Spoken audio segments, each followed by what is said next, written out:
Shabbat Shalom. Praise y'all for this set apart day. We thank y'all for coming to be a part of what y'all is doing. It is a critical time in this nation, but as a nation of y'all's people, we know that Yah has his hands upon us. So part of this is us waking up and doing the things that Yah has called us to do to get ready to be his feast his feast days and going to do the things that he's called us to do. Sorry about that. I had my volume up on my computer.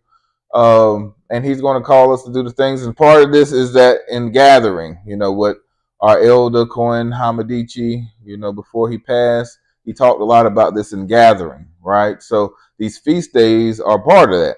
So that's the reason why it's so important for us to know who we are as a people, because the feast days leads to the promise of what, and we can find security, comfort, and strength and just celebrating those things. Because as we'll talk about, today is Purim, part of our Purim celebration started yesterday. So, part of that is what we're continuing to do today. And we want to see how Yah, spared our people for what was going on, even during the time of the Persians. So we'll talk a little bit about that today. I forgot a piece, but I'll try to add it before we get there. All right, so next slide. So with Mamleket Kohanim, Kingdom Priest Culture, Heritage and Preservation, we got a lot to go over today, so I'm going to kind of go skip around here.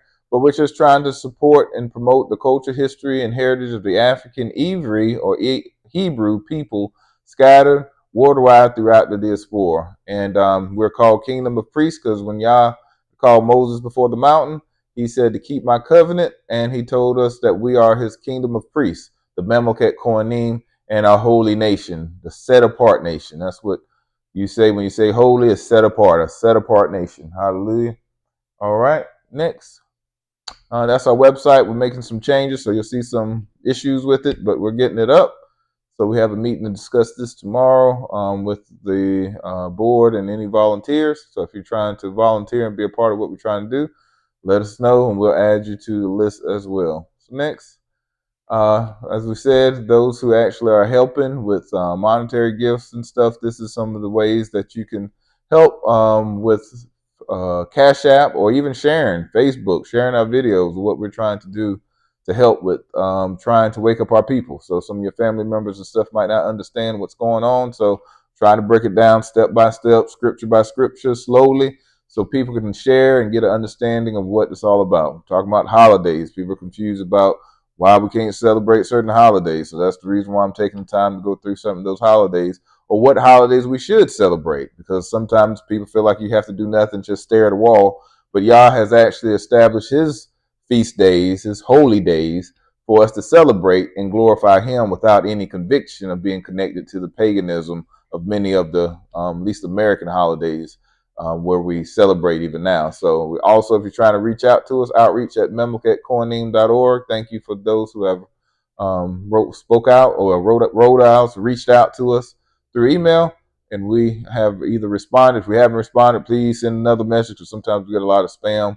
But I have seen some of you have responded or have sent out reached out to us through an email. So thank you for doing that as well. And if you'd like to help with the $25 per month or more, some people even give more, just go ahead and send something to our PayPal site, which you'll get even off of our main website, and you'll get a t-shirt, or you can just go straight to the website, buy a t-shirt, and help us market or sponsor, what we're trying to do by, showing people how we're trying to be a holy nation. So don't wear the t-shirt and be all crazy and stuff. Wear the t-shirt and make sure you also are pursuing to live a holy life before Yah.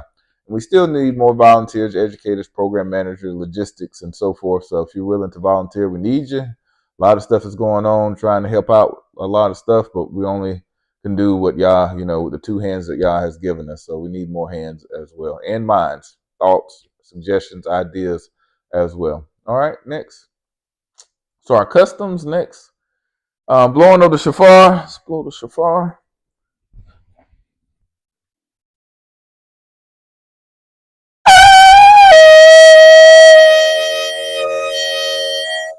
Hallelujah. So that time I actually did that on intentional. So not the first thing, the second thing. So I guess I knew how to move my lip a little bit. I'm learning. Thank y'all for y'all patience with me as well.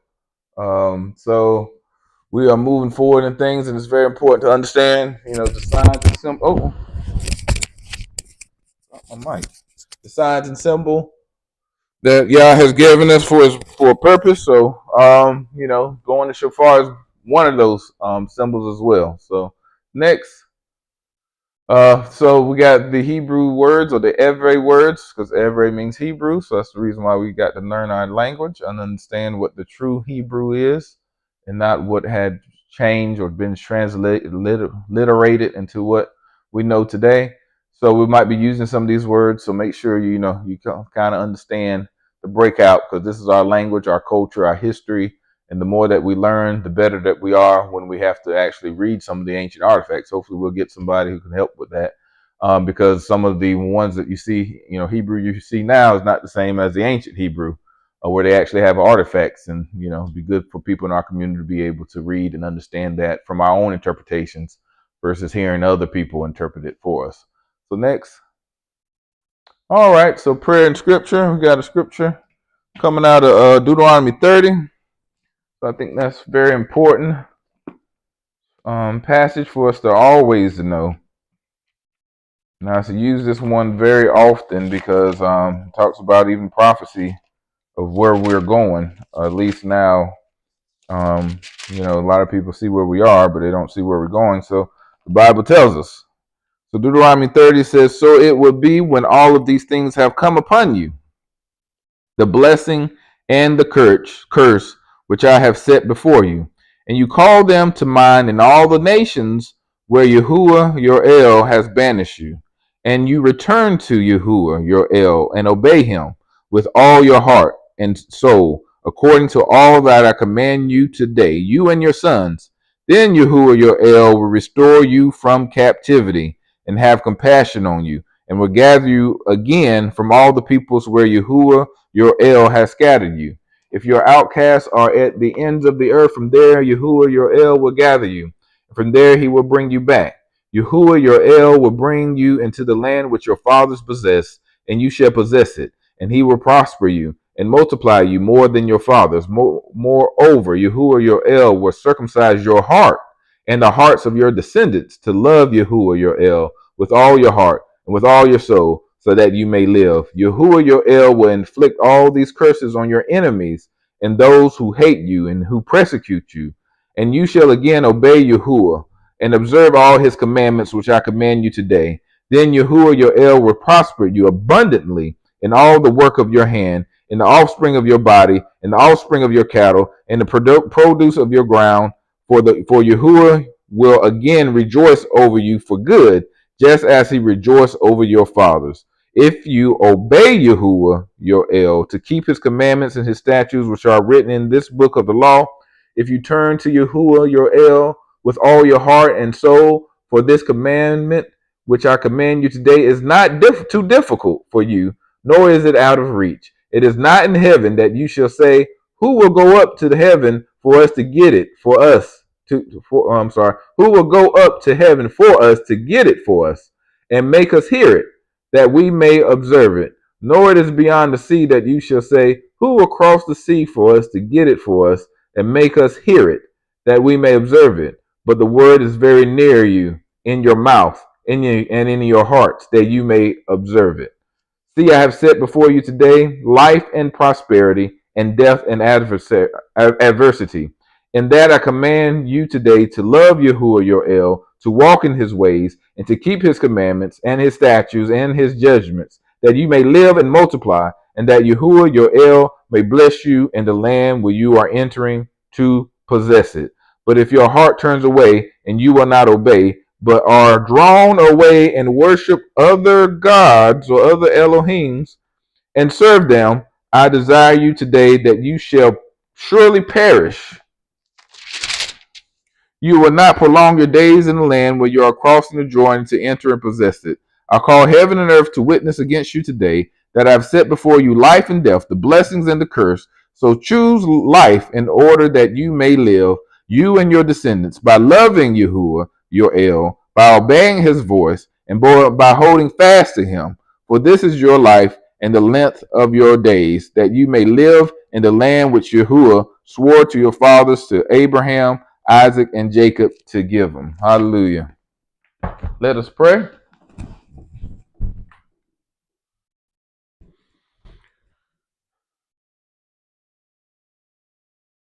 Dear God, we thank you for everything you're doing for us. We ask you to give us direction and help us to give us protection in the things that we're going through. We thank you for your word that always give us hope, give us direction, and help us also know not only our present, but also our future. Help us to get insight from it, for you have provided even the word that has walked on this earth through Yahusha, the living word. And we just thank you for what all you allowed him to do for us, to atone for our sins.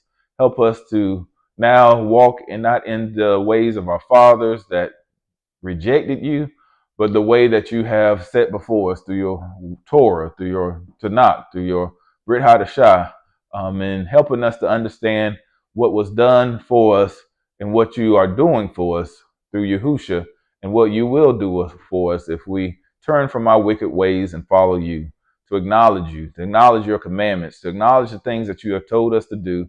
For you said we are your people, and if we do what's right, that you will also be our El, our God, that will continue to be with us through the covenant that you have given unto us.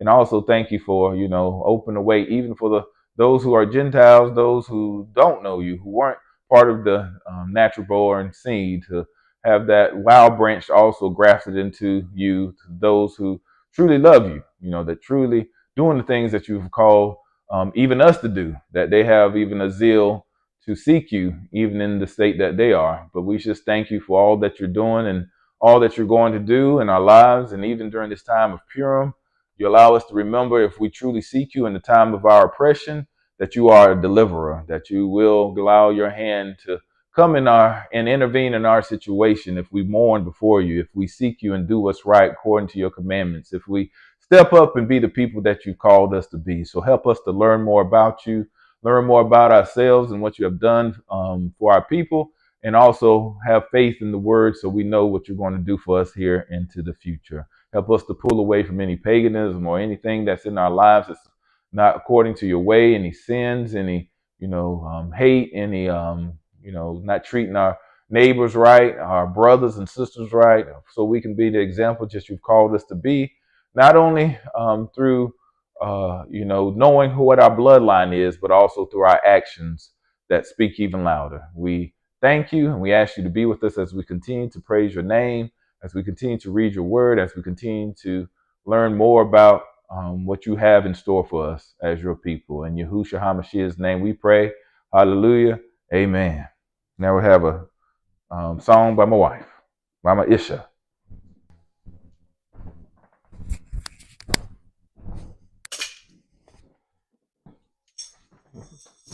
Come on in my yard's house, it's gonna rain.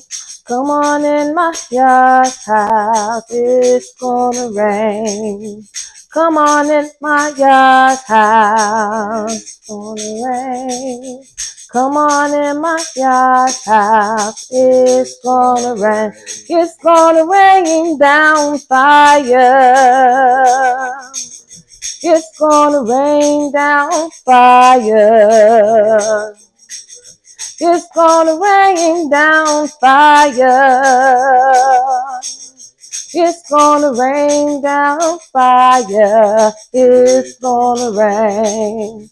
Come on in my yard's house. Come on in my yard's house. It's gonna rain. Come on in my yard's house. Come on in my yard's house. It's gonna rain down fire. It's gonna rain down fire. It's gonna rain down fire. It's gonna rain down fire. It's gonna rain. Hallelujah. Oh, yes. And I forgot to show my Saba shirt. So, also in Hebrew, Saba means grandfather. So you might hear my granddaughter or maybe hear my grandson starting to talk.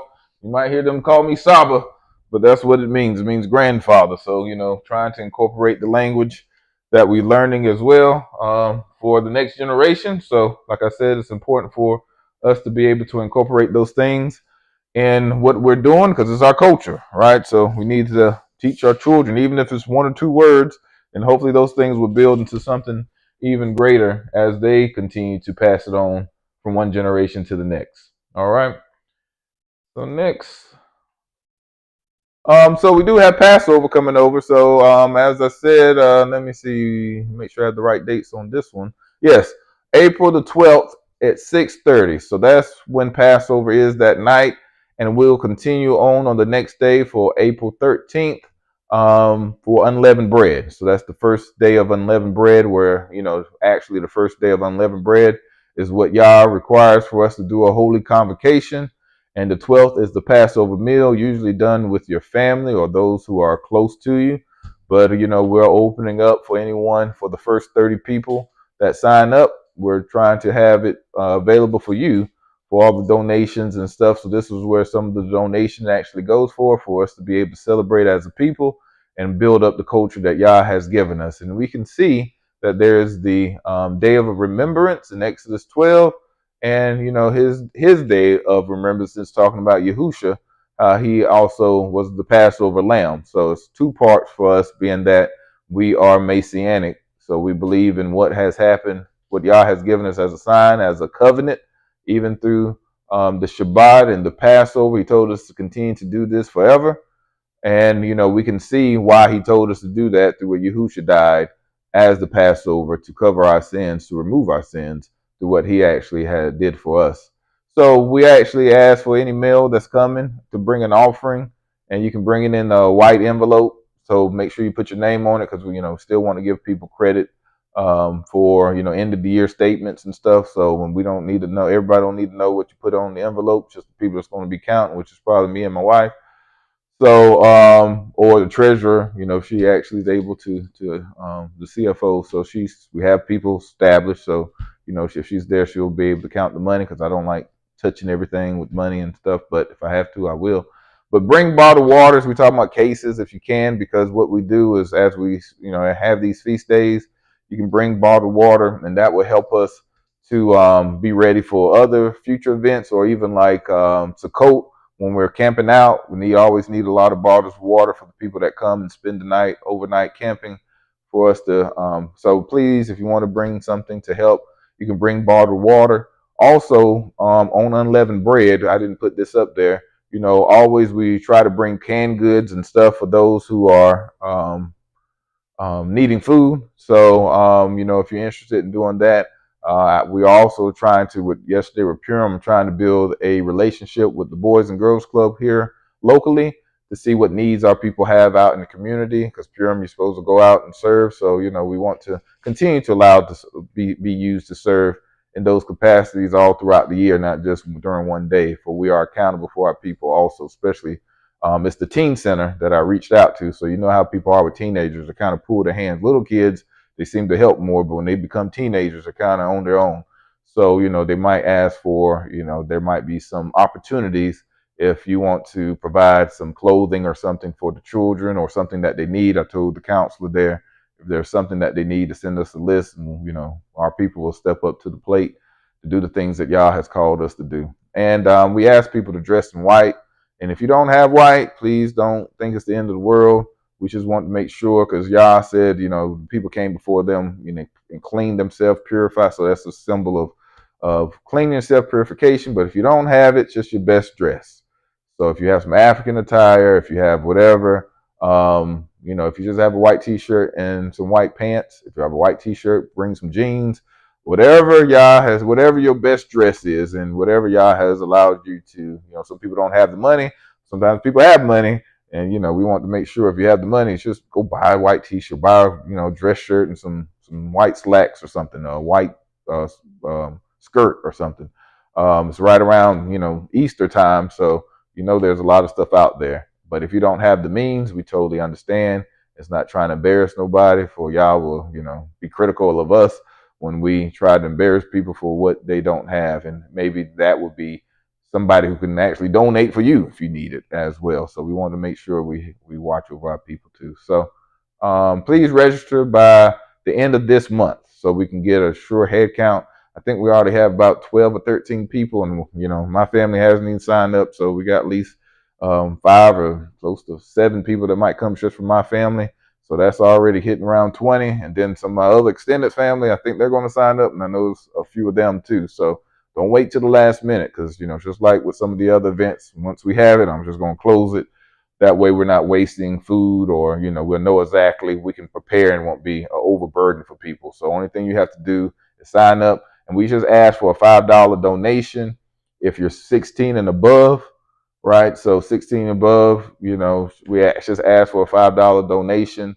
It's unrefundable, so if you give it, it's a donation. Even if you can't show, but if you're already a monthly donor, if you start giving, as for this year, I'm gonna say this year, if you start giving monthly donor, I mean this year as in 2025, the Gentile year, I would say, we already say you don't have to pay because you're already sponsoring and helping, stuff like that. So, and kids eat free. Anybody under 16, they can eat free, as long as they come with their guardian or parent. So don't come with cousins and a whole bunch of children and expect them to all to eat free, because that'll be too much there. But if your own direct children, or if you pay for them, $5 want to pay for them too, then that's fine as well. If you're a grandparent and you're a guardian of a grandchild, not just grandchildren you just want to come bring, but if you're a guardian of them, they will eat free as well. All right. So next, so this is the word for word translations versus the paraphrase. So we use the NASB, and you can see the different translations. We go over this about every week, so that way hopefully people at least understand. I get less people concerned about why we do it and stuff. So NASB, we just do it because of the translation, and also not the translation, but the fact that it actually highlights or emphasizes the the Tanakh scriptures, or the Old Testament scriptures within the New Testament. All right. So next, this is just to help you understand about the making and transmission of the Old Testament. A lot of people try to say, what's the oldest version? They really want to know. So this helps you with that. And also understanding that all Hebrew is not the same. There are different forms of Hebrew, as you can see there, even throughout generations of how the script changes. So, even the pronunciation, some words also change, just like any other language. So, all right. So next, and this is the New Testament, or the Brit Hadashah, the different translations. There's more than this. And then people have wonder about the Ethiopian Bible. Just want people to know it's around 500 AD when that was actually, established. But I think it's the oldest complete Bible, even with, or illustrated Bible as well. All right. And, this is more information if you're interested in understanding. I've seen people actually use this, which is interesting. That's the first time I actually noticed when I see people bring up their apps during some of the videos that they share. They'll bring up this version. So I'm actually just beginning to use it over the last year or so to understand. And it's interesting translation, the fact that they say that it comes from the New Testament, from the books of Revelation, James, and Jude. Comes from it was actually written in Hebrew, originally written in Hebrew, not a translation from Hebrew into Greek back into Hebrew. So, all right, and it's free app. You can just go to the website. So next, all right, so the every heritage fact. So we're going to be talking about Purim at the beginning, trying to make sure we still establish Purim. I know I talked about it earlier as part of the feast days, as part of the lessons that we done earlier.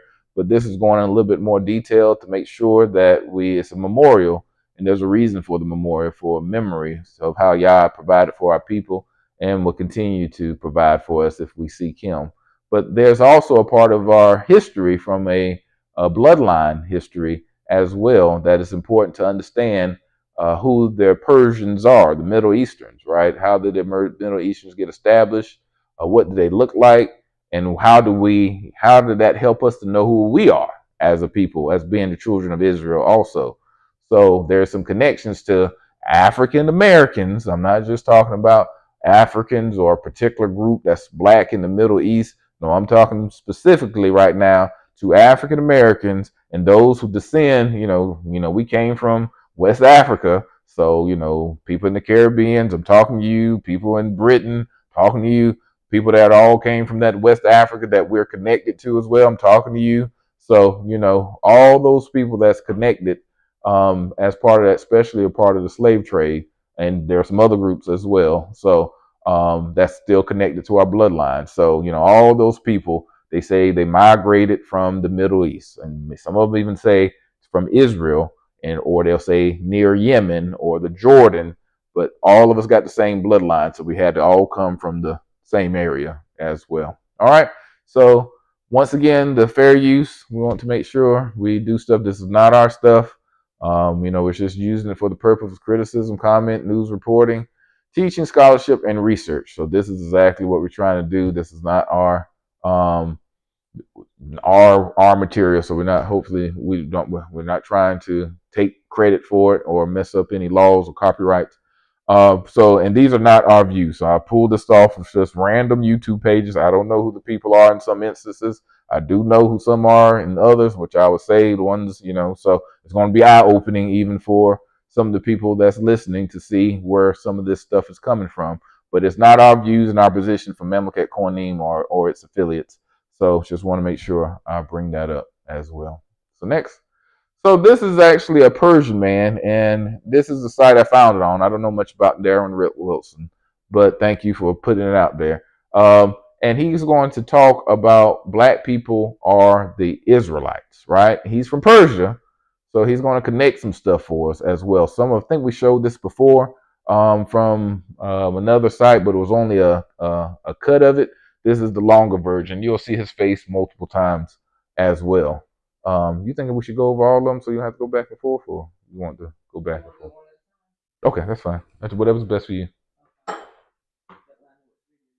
Okay. So this is the first video here. Hi, brother. I checked out your channel after you sent me these questions and realized that there are some people who want to take over the movement black people have created and want to keep them out of it. This is not the first time you've been betrayed by other people because of your inclusiveness. Most people in the world think the only thing you have created in history is rap music, and they wouldn't even know it if it wasn't for the internet. The Israelites in the Bible are not inclusive at all. I answer your first question in this video and will answer the other question in a few separate videos because the answer to that question is very long. So I hope you will listen to them carefully because I'm going to reveal a very important secret about the identity of the modern inhabitants of the Middle East that can help you figure out what has really happened to the ancient inhabitants of the Middle East. The only known depictions that are ascribed to the ancient Israelites are found in the so-called Assyrian reliefs. A few of them are depicted as Ethiopian people, and some of them are also depicted as Negroid-looking people, just like the rest of the so-called ancient Semites. A few of them are depicted as Ethiopian people, and some of them are also depicted as Negroid-looking people, just like the rest of the so-called ancient Semites. There is no depiction whatsoever of any Eastern Asian-looking people in any ancient Mesopotamian art. There is only one depiction of an Eastern Asian-looking guy in the so-called ancient Middle Eastern arts, which is found in Persepolis and is said to be the depiction of a Scythian, supposedly an ancient nomadic people from Central Asia. So, no, according to the ancient Middle Eastern arts, the ancient indigenous inhabitants of the Middle East were all black, specifically Negroid. So now, according to the ancient Middle Eastern arts, the ancient indigenous inhabitants of the Middle East were all black, specifically Negroid.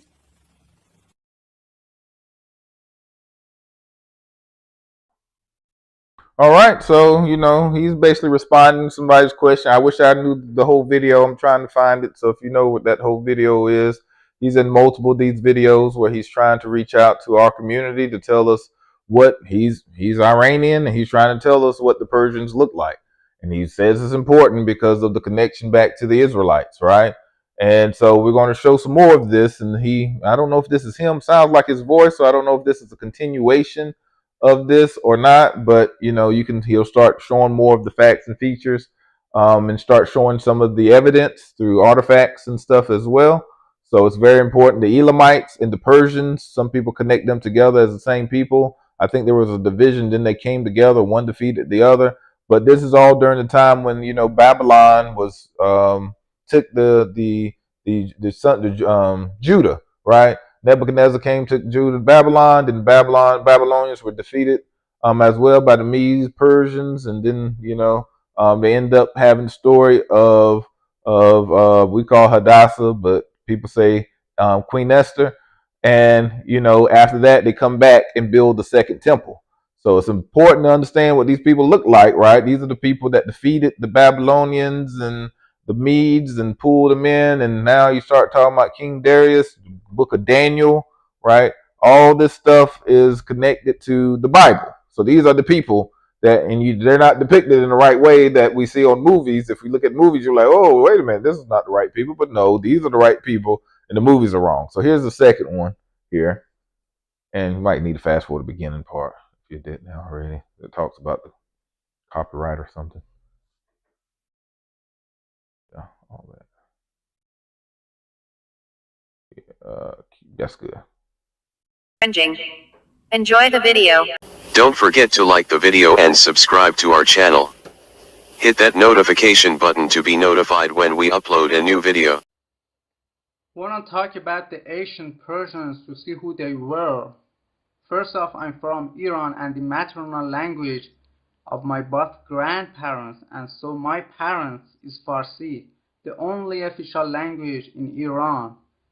Most of the modern Iranian people claim they are the direct descendants of the ancient Persians and are so proud of this. This is not a problem, but the problem is that many of them blame other nations and even insult at them because they think that those people are the cause of their current miseries. Yes, this sounds stupid. For example, they call Arabs the poor lizard-eating people, and the irony is that most of the modern Farsi-speaking Iranian people have had Turkic ancestors, but they call the non-Farsi-speaking Turkish people of Iran, known as Azeris, donkeys.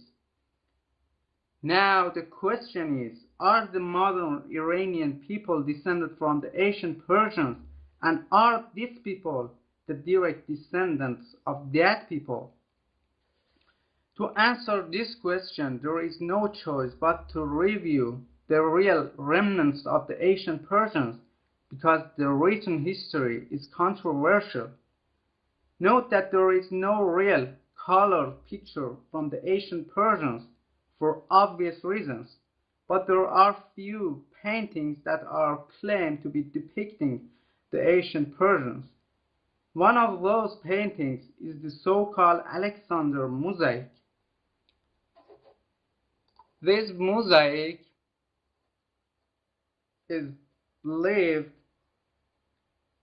that depicts a battle between Alexander the Great and the Persian king Darius III. But in fact, this mosaic depicts a battle between Trajan the Roman and Parthians, who were a Scythian tribe, not related to the Persians. So there is no color picture or painting depicting the ancient Persians.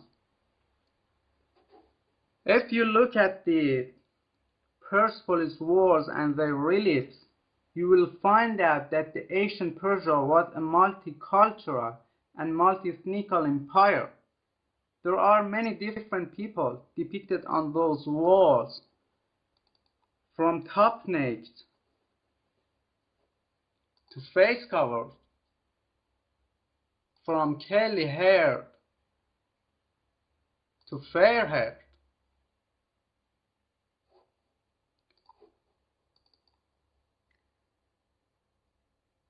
Persians themselves are depicted curly haired and curly bearded people. From this, we can find out that they were black people, because has been no pure white people on earth, all having curly hairs and curly beards. By pure, I mean those white people who have had not any recent black ancestors. This is a black man with curly beard and curly hair.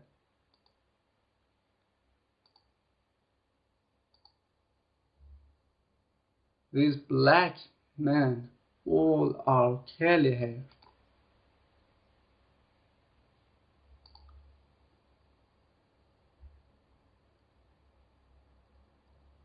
Yes, there are a few white people who are curly haired, but are they pure whites, and are the majority, I emphasize on majority, of white people curly haired? The answer is no. The majority of white people are fair haired. Compare these pictures. Black men have curly beards. White men, pure white men, have fair hairs.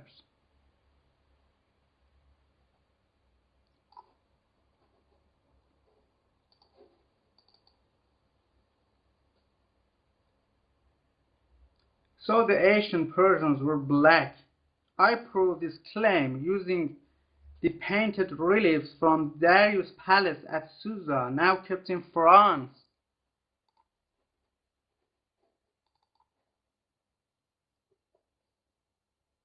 In these reliefs, you can clearly see that the immortal gods of Darius all are black-skinned, curly-haired, and curly-bearded people. Look at them. All are black-skinned, curly-haired, and curly-bearded gods.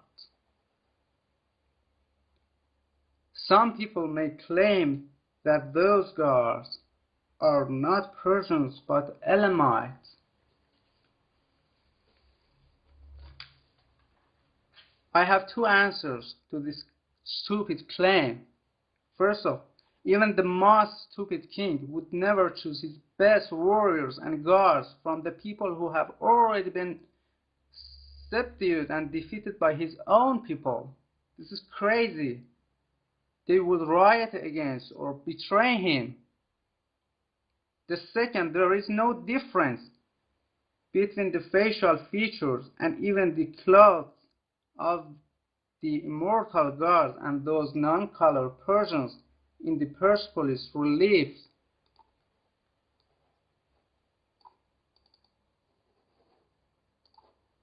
There is no difference between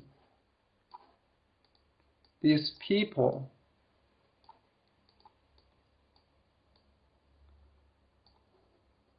These people are the same.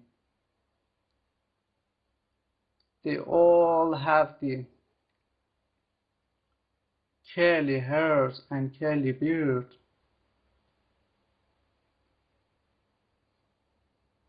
So the ancient Persians were black people.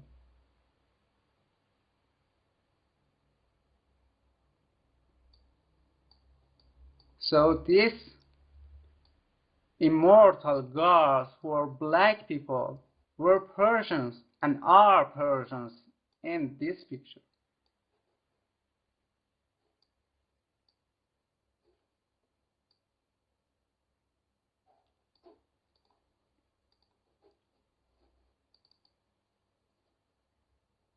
Black Sphinx.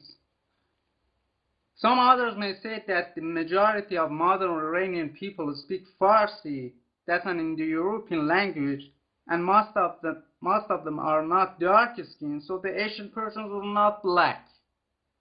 I have four answers to this claim. First, Farsi is another name for Tajiki, the maternal language of Tajiks in Afghanistan and Tajikistan. It was brought to Iran during the Samanid Empire and became the official language of the country. There is no reliable evidence proving the language spoken by the Asian Persians as their maternal language was the same language as the modern Farsi, meaning the modern Farsi. There is no evidence proving the modern Farsi is the same language as the ancient Persian.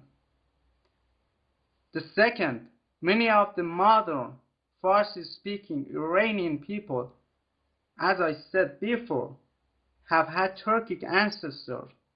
Thus, they are not related to any Asian people of Iran because Turkish people are new immigrants to Iran.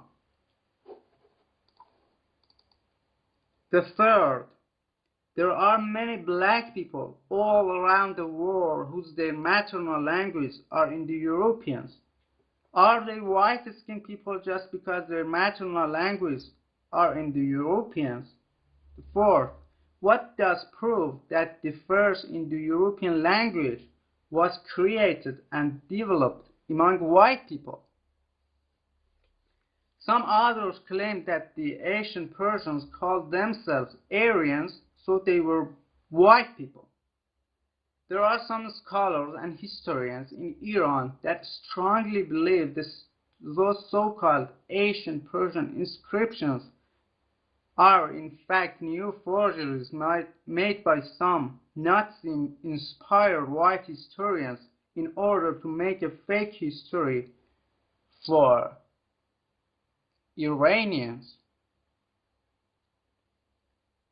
and even to justify the Aryan theory.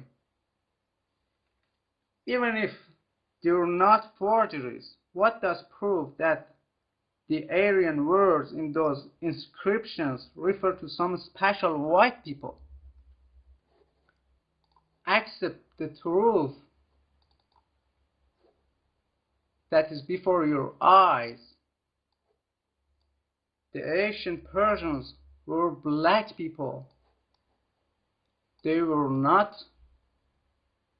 blonde whites. They were strong black people. Don't forget to like the video and subscribe to our channel. Hit that notification button to be notified. All right, so you can see there where he talks about the ancient Persians. He's trying to show art. He said he's from there. He knows the local history there as well. And you can see, it's him. Sound like this guy. I can't say for sure. But if you go to the next one, go up one. I can't remember where you are. No, okay. So that's if you go up. So this is the next ones that we will show because, he said he talked about this art, right? So what I wanted to show that this is in a museum and this is in a British museum. So it's not that they don't have knowledge of this stuff. So the question is, when you start looking at some of the Queen Esther movies, what was that one? That One Night with a King.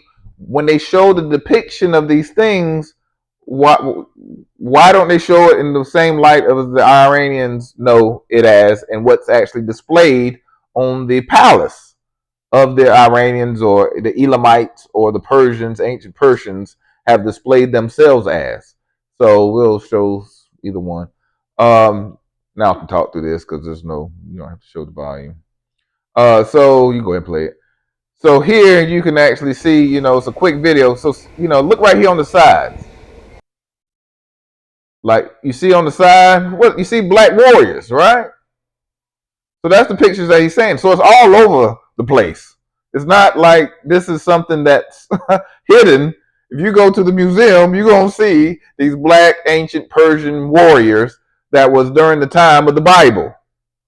So when Queen Esther or Hadassah was hiding among these people, how can she hide among these people looking as they portray them in some of the movies? Show the next one. So, you know, this is, and they're all over the wall, right? So they basically took the art from that Persian temple and they brought it there to the British Museum. So there's no hiding it. It's not like they don't know this, and that's when it starts getting me. You know, I was up there thinking it was a mystery and nobody knew about this stuff. No, go back to the other one. You only showed one of them. We showed this. Go back to the one we just had it on. Yeah, right here. It's two of them. I only have the video for one. So you can click on that link if you want to. So then this is just a quick one when the guy's going to be walking around and he's going to show the art once again.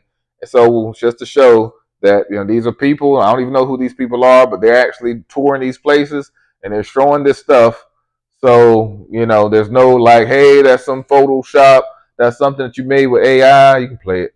And, you know, you can see it's real quick, but you're going to see, oh, not this one. I've seen when black people. You showed this one already, right? Oh, well, this is not the one. Just click on the link, what I have over there on the right. Yes, click on that. All right, so you see him kind of walking through, and you see the art there that they're showing, right? And you see the one right there beside him. So you can go to the museum if anyone ever takes that trip. Show us, you know, some of these paintings and stuff as well. Send us some pictures. But I just want people to know that this is not just something that's made up or somebody just Googled and found some picture, which people do, even for art that's against our people. And they'll just give it a label. But no, this is actually art found in the museums, in the British Museum as well. All right, you can play the other one. You can play the other one.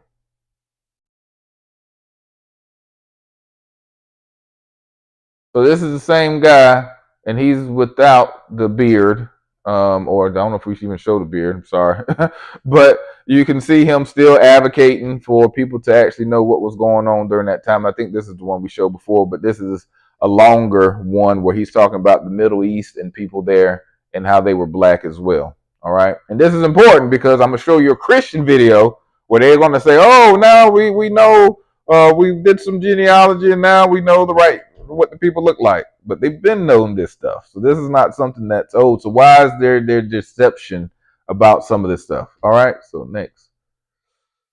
Claim that the ancient Hebrews and Jews were black people and Jesus was not a white man. Many white people come across and say, okay, Jesus was not a white man, but he wasn't a black person either. Because he was from the Middle East, and therefore, according to them, he must have looked like Arabs.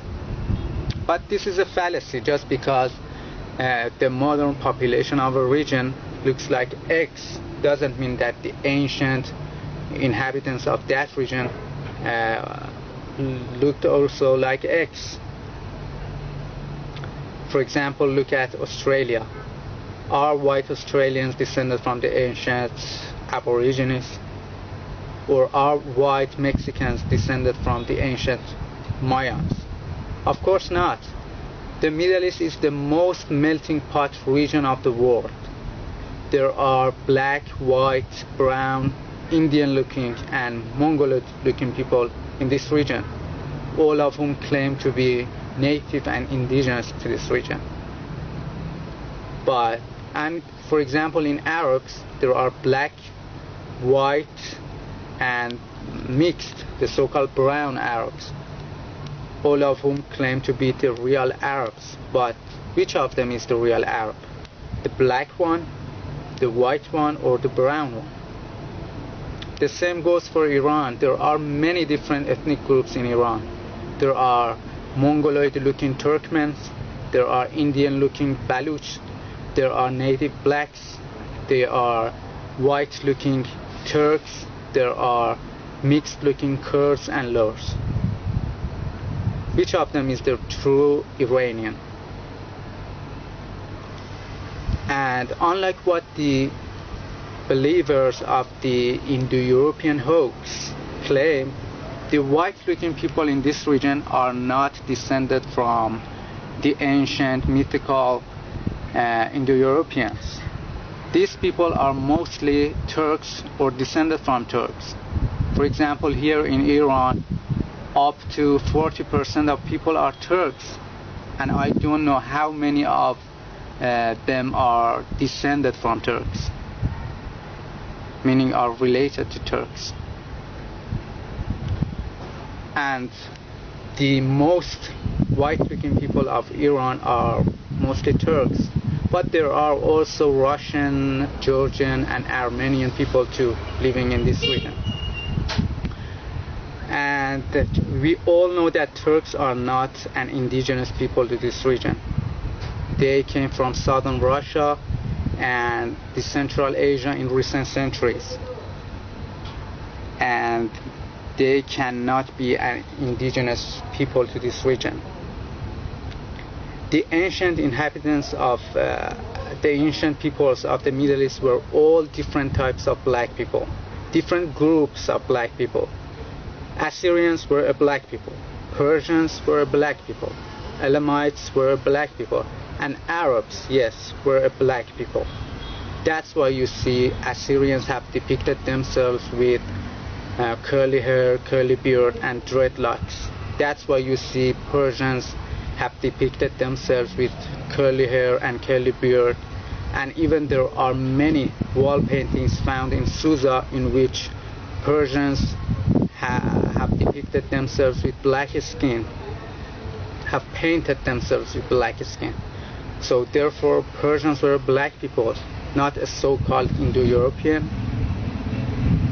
And I believe that Persians, Assyrians, Arabs, and all of the ancient inhabitants of the Middle East were an Ethiopian type of people, the so-called Semitics, an Ethiopian type of people. People like the Somalis, like Ethiopians, like Eritreans, like Djiboutis, like dark-skinned Yemenis. You know, they weren't a white people. Why? Because the temperature here in this city goes up to 50 degrees Celsius in summers with a high intensity and a UV index of 12. White people cannot endure this heat. They cannot tolerate this heat. So they cannot be indigenous to this region. Because we semi-white looking people cannot stand this heat. We cannot go outside too much in summers. But how can white people be indigenous to this region? And I don't say this because I'm racist.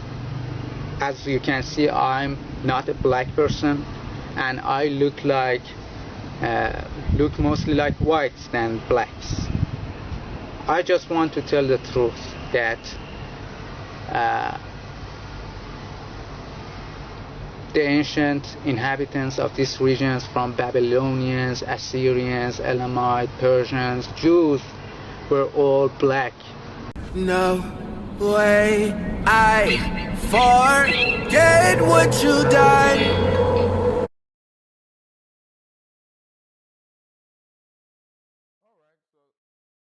See how the people there, he was talking once again, he's saying he's not trying to be racist or nothing, he's just trying to tell the truth, right? So we went through a couple of videos there and you can see the different ones, and now this one says what answers in Genesis. So if you know about Ken Ham, I know when I was a Christian I used to talk a lot about him, the fight evolution versus creationism, and he talks a lot about how the world was created, and he goes through with scientists and stuff that believe in creation, creationism.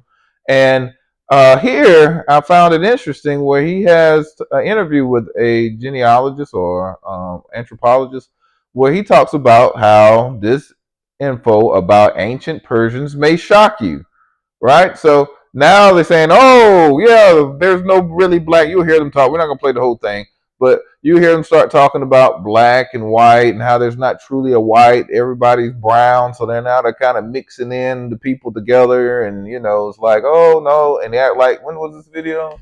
4 years ago. So just 4 years ago. So all this history, you're gonna like, oh, this is shocking. We're changing everything, and like, wait a minute, what?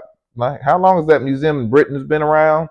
How long has they found that Shushan Palace?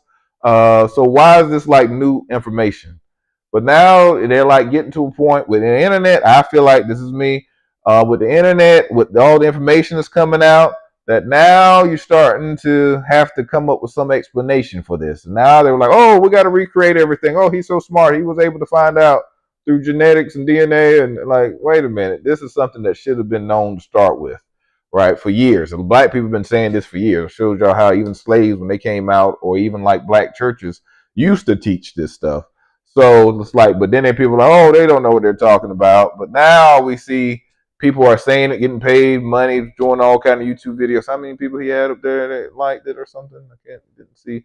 But there was a lot of people up there that was, trusting the information and sources. So, in the same way, I always advocate that we need to listen to our own people, right? Or listen to the people that's from those areas. This show 140,000 views, right?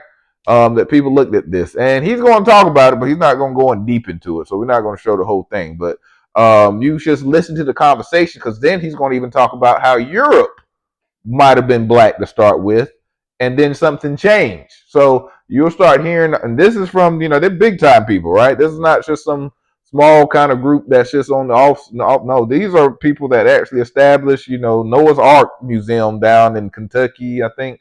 We went down there. I don't know if it's Kentucky or Ohio. They got two different museums. But one, they have the big ark, and they talk about all the stuff, and some of the stuff to me I think is a little racial, because they got Ham in the bottom, and saying that he's scared of being attacked. He got attacked, and now he's a man of weapons and cleans the ship off the he's the janitor of the ship. He's the engineer, but he's also the janitor of the Noah's Ark and stuff. So I just have some issues with that. And then I called them, and they told me, oh no, this is just our story of what we felt like. I'm like, oh well, that's even worse. Like, it's not even biblical based. You just made up a story. So, but here you can at least hear some of the stuff that they talk about. So that way, I know how some of our people are. You got to have the, we kind of still have that Stockholm syndrome, where it says that you have to listen to, or as you're oppressed people, you got to listen to somebody who was part of that oppression to tell you basically what to believe, even though they've been lying to us for this longest time. But when somebody black says it, or somebody from Iran that's from the country say it, you don't want to receive it. So we have this out there for those people so you can share with your family members. You know how we got some of those family members, like, no matter what we say and whatever we show them, they don't believe. But here you can hear them saying it from a Christian standpoint as well. All right, we'll play a little bit of this before we get into the lesson. Well, welcome everybody, and here we are for parts 3 and parts 4 of the new history of the human race. And we're much more closely related than we really think we are. We're with Dr. Nathaniel Jensen. Dr. Jensen has a PhD in biology from Harvard University, and we've already done parts 1 and parts 2 of this human history, the new history of the human race. Actually, Dr. Jensen is rewriting human history. How about that? Now, of course, he's not rewriting the Bible. He's rewriting secular history, so to speak, and showing that a true understanding of history actually confirms the Bible. And so, okay, so Dr. Jensen, what's the title of today's presentation, and what's the title of the next one, parts 3 and parts 4? I'm calling today's presentation really a question. Were the ancient Persians black? And by black, I mean that in quotation marks. Were they dark-skinned peoples? Do they look like Africans? And then in our part 4, we're going to be discussing the topic, how to silently take over a country. And both of these deal heavily with how ethnicities can change, because there's certain things we take for granted. And our heavy focus, again, will be what happened after Babel. We tend to think, if we're as creationists, lots of ethnic change was the result of Babel. That's true. But what happened thereafter? And could there have been ethnic change very recently? So these are the main focuses that we're going to be on today. And I think we just need to also say to people, just remind, you said black in quotes. So when we say black and white, we really mean dark brown and light brown, so to speak, in a sense. Yeah. Because we all have the same basic pigment. But black and white for the sake of people understanding the groups, the cultures you're talking about. Exactly. So, okay, so were the ancient Persians black in quotes? Take it away for us. Now we'll do our favorite experiment with screen sharing to see if it works.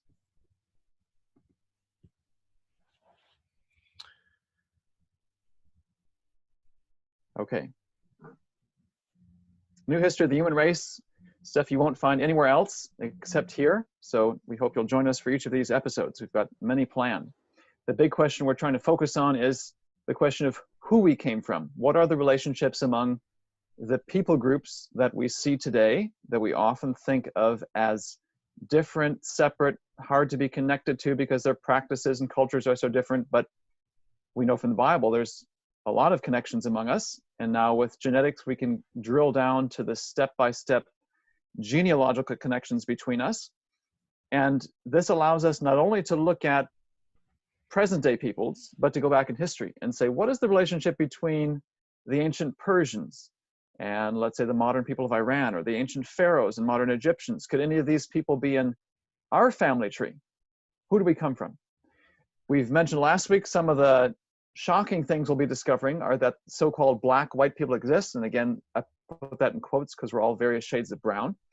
But there are people, we'll discover there are people, Caucasian peoples out there, light-skinned peoples who have had dark-skinned ancestors from Africa for thousands of years. And even probably some white supremacists in this group who go around arguing for a position that they can't even justify with genetics, let alone with anything ethical. So there's some big shocks in store there. We'll see that many Europeans are of recent Asian ancestry. So I'm familiar with European nationalism and being proud of one's heritage. We'll find out genetically a lot of the... So it says black white people. Now, that is something. Black white people. I don't know what that is. I can't even be but gray people. That's a gray person. So you can see how they're starting to like, okay, the bag, you know what they say, cat's out of the bag. I don't know what that meaning says. Forgive me if that has some bad meaning, but it's like, it's like, we got to do something about this, right? Like we got to make an explanation about what this is, right? Some white supremacists are even black, right? Like they've known this for a while, right? Thankfully, they're coming out and saying it. So I'm not against all people that's just coming out and basically, might be new to them. I think in one of the scripture talks about the Gentiles will say our fathers had inherited lies, right? That they're going to be shocked about some of the stuff that actually is being coming out in the last days. So maybe this is part of that. But, just the terms and stuff you hear, white people are black too, but they're just, a little browner or something, which is true. Everybody has melanin in them, but we know what black and white means. Everybody, you don't have to tell people that a white person is not, like a white, super white, like a book page white, you know what I'm saying? So, but you can start hearing them blend in terms, everybody curly hair and stuff like that. If anybody was curly hair, they probably have some black genes. So you'll hear some of that as he goes, but just want to kind of show you like, this is what people are trusted in instead of trusting in their own community of what's happening and some of the stuff that they've been trying to present for a long time. All right. Thank you. National identities go back to Asia in the recent past. And a lot of these European nationalities disappear genetically. They're all connected. We'll see revolutionary things in history. We'll see that in the Americas before Columbus, there was a resettling event. People came in, took over from those who were here before. And this is all before Europeans arrived. So this is a dramatic rewrite to how the mainstream community understands the pre-Columbian history of the Americas. We'll also By the way, go back to Dr. Jensen, before you go on there, this would also have political ramifications too, wouldn't it, in our current world? Very much so. There's some politically incorrect things here, but we'll handle it very gently and carefully and think through what this means practically. And this is really just the tip of the iceberg, because we'll find out there's connections between Native Americans and Europeans that are closer than between certain Europeans and other Europeans. So genetics takes a sledgehammer to most of what we've held dear and for granted and rewrites this in a very revolutionary way. We'll also go back to the most ancient times. Our approach is going to take a present day, going back in time to the earliest history approach, sort of from front to back. And we'll eventually cover those fascinating ancient mysteries of who are the Neanderthals, where did they come from, what happened to them, are we connected to them? And we'll find out that some of these Neanderthals were not in any sense primitive, but likely survivors of ancient catastrophes. And the overall goal, of course, is that all of us can look at our own histories, the histories of those we love, our own stories, and marvel at them in a way we've never marveled at before, because these ideas are so revolutionary. In episode 1, we saw that the world is smaller than we think. We all know that everyone comes from somebody, but the number of somebodies in the past was a lot smaller than what we see today. Even just a few hundred years ago, there was 20 times fewer people in the globe than there are today. And so practically what that means is, if you're looking for a spouse back then, there's a lot fewer options. So either you have to marry someone who's a closer relative than maybe we might be comfortable with marrying, or you marry outside of your group, which is going to connect people groups of the world more than we think. We also in episode 2 looked at the math of our family trees. If you go back each generation, your number of ancestors doubles, and you can't do that indefinitely. You go back just a few hundred years and you've got more ancestors in theory than there are people on the planet. So how do you solve this math problem? You have to connect the branches of your family tree. Your parents are more related to each other than you think. You are more related to your spouse than you think. The French are probably British and vice versa. That's one of the specific questions we focused on in that episode. And so that's also important. You know, he's just talking, most people probably just thinking about the European connection, but think about us, where we are, right? So there's only a small number of slaves that came to United States directly. There were some brought from the Caribbeans and some from Brazil, but majority of us, there's only a few that came, and then we were interbreeded, right? So that's the reason why you might have 5 or 10 different African tribes. If you ever do our DNA workshop, you might come up, because you know all these different tribes from these different places are all mixed together, along with some European and Native American. So they can claim Native American from Europe, but whenever a black person says, "Oh, no, they don't know what they're talking about. They're not Native American." They don't have no Native American DNA, but we were brought here as slaves, and even some Native Americans even had enslaved us as well. So you know, and then even some of the early people from Spain and Portugal that they say were black that came to America actually integrated, like the Lumbees. You know, they have some more DNA. They didn't go, Lumbees and some Native Americans didn't go to Spain. No, the ones that's over there came over here trying to run from the from the Inquisition of, you know, a lot of black Jews were getting killed left and right. So they're running out and they're trying to find the new world, right? So that's the reason why they start integrating with the Native Americans. But they'll tell you, "Oh no, you're not related to Native Americans. You know, you probably see my DNA. It actually shows DNA that comes from Native Americans." And then they'll be like, "Oh no, you don't have DNA." And I have to show them my DNA. "Oh, okay, so don't let people talk you out. If your great great grandmama say she's some Chacapa or something, then believe great great great grandma." Don't let people just throw you off just because, "Oh no, that's not right," because they talk firm and stuff. Know your history. That's what I try to tell people. And now he even talks about the number of branches, right? So even though most of us know we come from Africa, West and Central, even East Africa, through the slave trade, that we still got there's a difference between a person from Africa and an African American, right? We have like 70, some people got, like most people I see about 80% African, and Africa is a continent. So it's different tribes that's within that 80%, right? We don't usually all have the same makeup of the 80%. But so let's not just say Africa. We need to start saying what tribes we come from, right? To know what those tribes are. But then there's the 20% that's like some European, it could be Native American, as well, or some other, it could be even East Indian, because East Indian people were brought over here after slavery ended to work, do some of the hard work, and they were kind of tricked, kind of indentured servitude, and then they were same thing. They interbreeded with a lot of the Africans or African Americans at that point that were in the Caribbeans, and then they came here. So you'll see some East Indian even on my DNA as well, from what had happened to my family and how they came over here, but very small amount.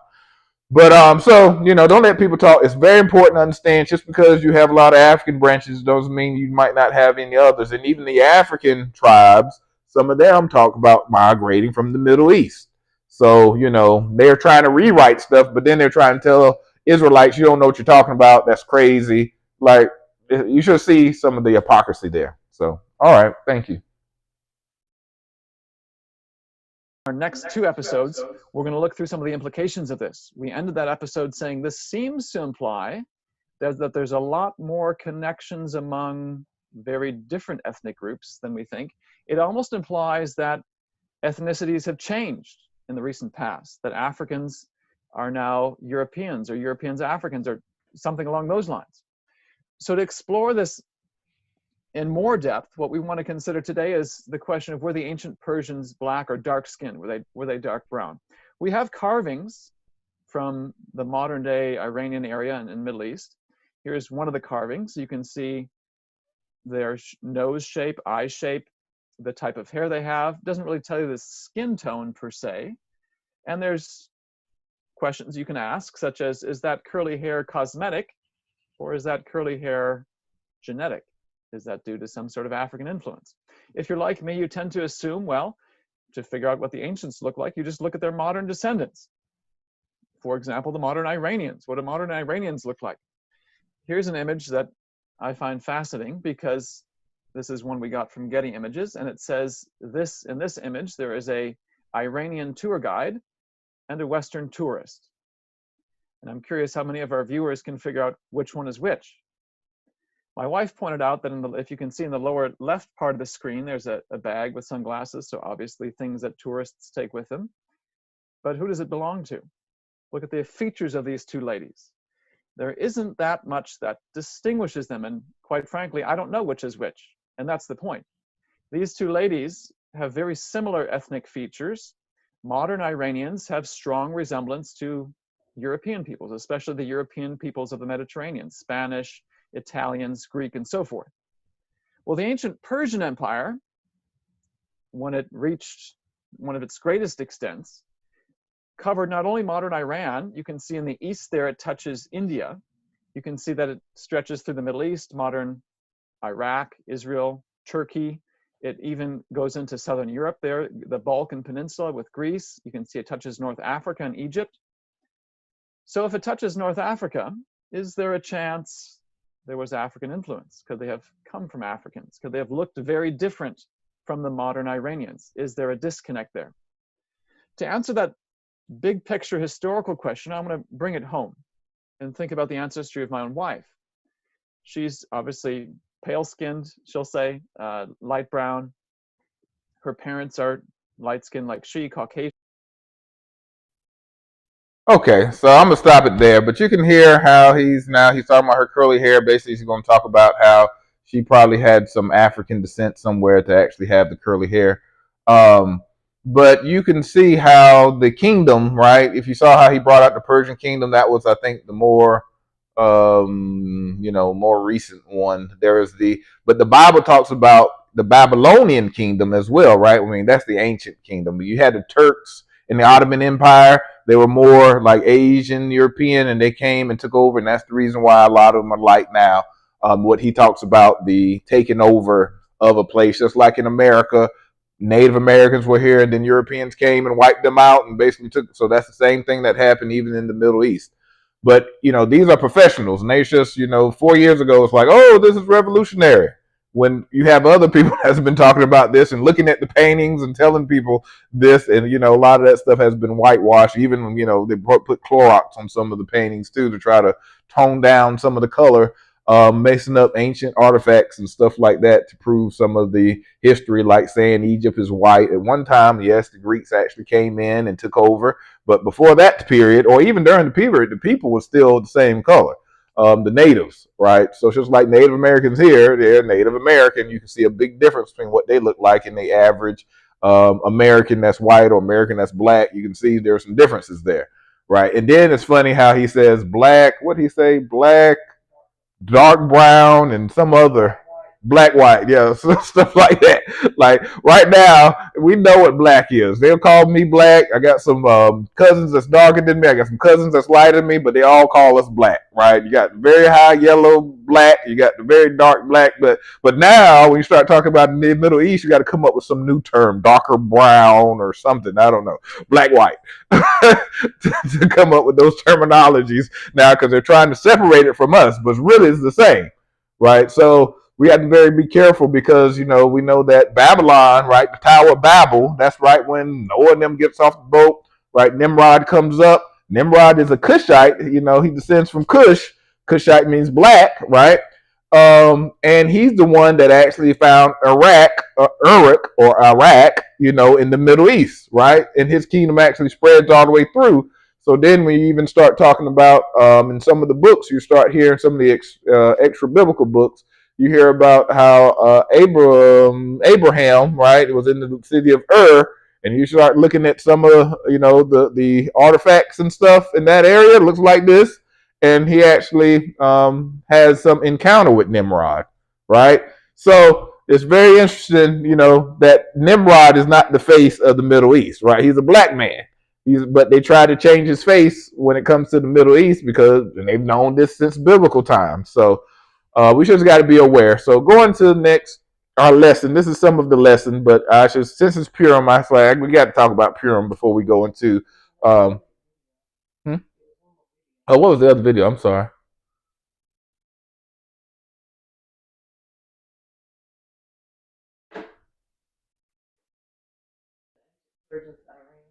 Let me see what it looked like.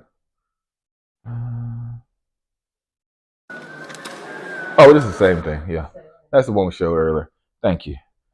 So that was just the museum, showing the museum, how they were walking through the museum. So the meaning of Purim, this is very interesting for the Israelite. So for us as a person, as a people, right? Not just the Purim from a Judaism standpoint, which we'll talk a little bit about, which we talked about before, but for who we are. So I always go over stuff about the meaning of feast day, because people sometimes celebrate, but they don't understand what it's truly about. So I'm going to go through this, and something I go through every time. I add a little bit more to it, but until people start telling me this stuff back where I feel like they know it, I'm gonna keep on doing it. And then once I feel like people know it, I can do a Purim preach on Purim, right? Like actually some type of motivative sermon type of thing. But until you know it, it's like what you're preaching, right? Until people actually know what you're preaching. So you got to go through the story. So next. So when I always ask people these questions and stuff like, what is Purim, right? Who is Hadassah? That's a different spelling of a name. Who is Mordecai? Where did Mordecai get his name from? That's not a Hebrew name, right? Mordecai. Who is Haman? What is his ethnicity? What month is Purim in? How did Purim get its name? How did they celebrate Purim? Who are the Elamites or Persians? You know them now, right? How do you know they are black? So you know that. You know how they're black now. So how are they connected to the Israelites? And where is current day Persia? So you got to understand some of these concepts. So once you start understanding these concepts, then I feel like I can preach about it. But most people, even Israelites, some of them don't even know the understanding of some of these things and how it connects back to us even as a people. So let's go to the next. I know I only got a little bit of time. So this is actually a book from Israel that was endorsed by the second, I want to say president or prime minister of Israel. And I've been through this book before, and you can see where they actually depict, these are supposed to be the sons of Shem, right? So they go from right to left in that picture at the top, and there you see Elam. So they recognize that Elam is one of the sons of Shem, but you notice none of the other pictures have any color to it. And I talked about before, the picture all the way on the left is a hand drawing. So you can go and get all this archaeology, right? But then you're going to have a hand drawing there. Like, why would you hand draw that? Because, I'm not having in these slides, but that picture is a black man too. And they said that's the ones that basically the Israelites or the Hebrew, Eber, those people come out of, those people. So it's very interesting that they would not show the depiction of the color of those people. But nevertheless, in point B, you see B there, it says Elam, a people who that live to the east of Babylonia. The picture shows a Elamite soldier from the palace. Is that palace? Freest of the archers in the palace of Shusha, right? And what year is that? 5th century BC. So that's how long ago this picture is, right? So on the bottom left, that's the picture, right? That this is coming from. So you can see how these, Elamite was not the exact same one, but it shows you how they basically depicted themselves as the warriors that guarded the palace, as black men. So if they're black, why wouldn't his brothers be black, right? The other picture at the top of the sons of Shem, right? So you can even see, let me see, I might have in this book. This is not something I was going to bring out today, but it might be found here. Let me see.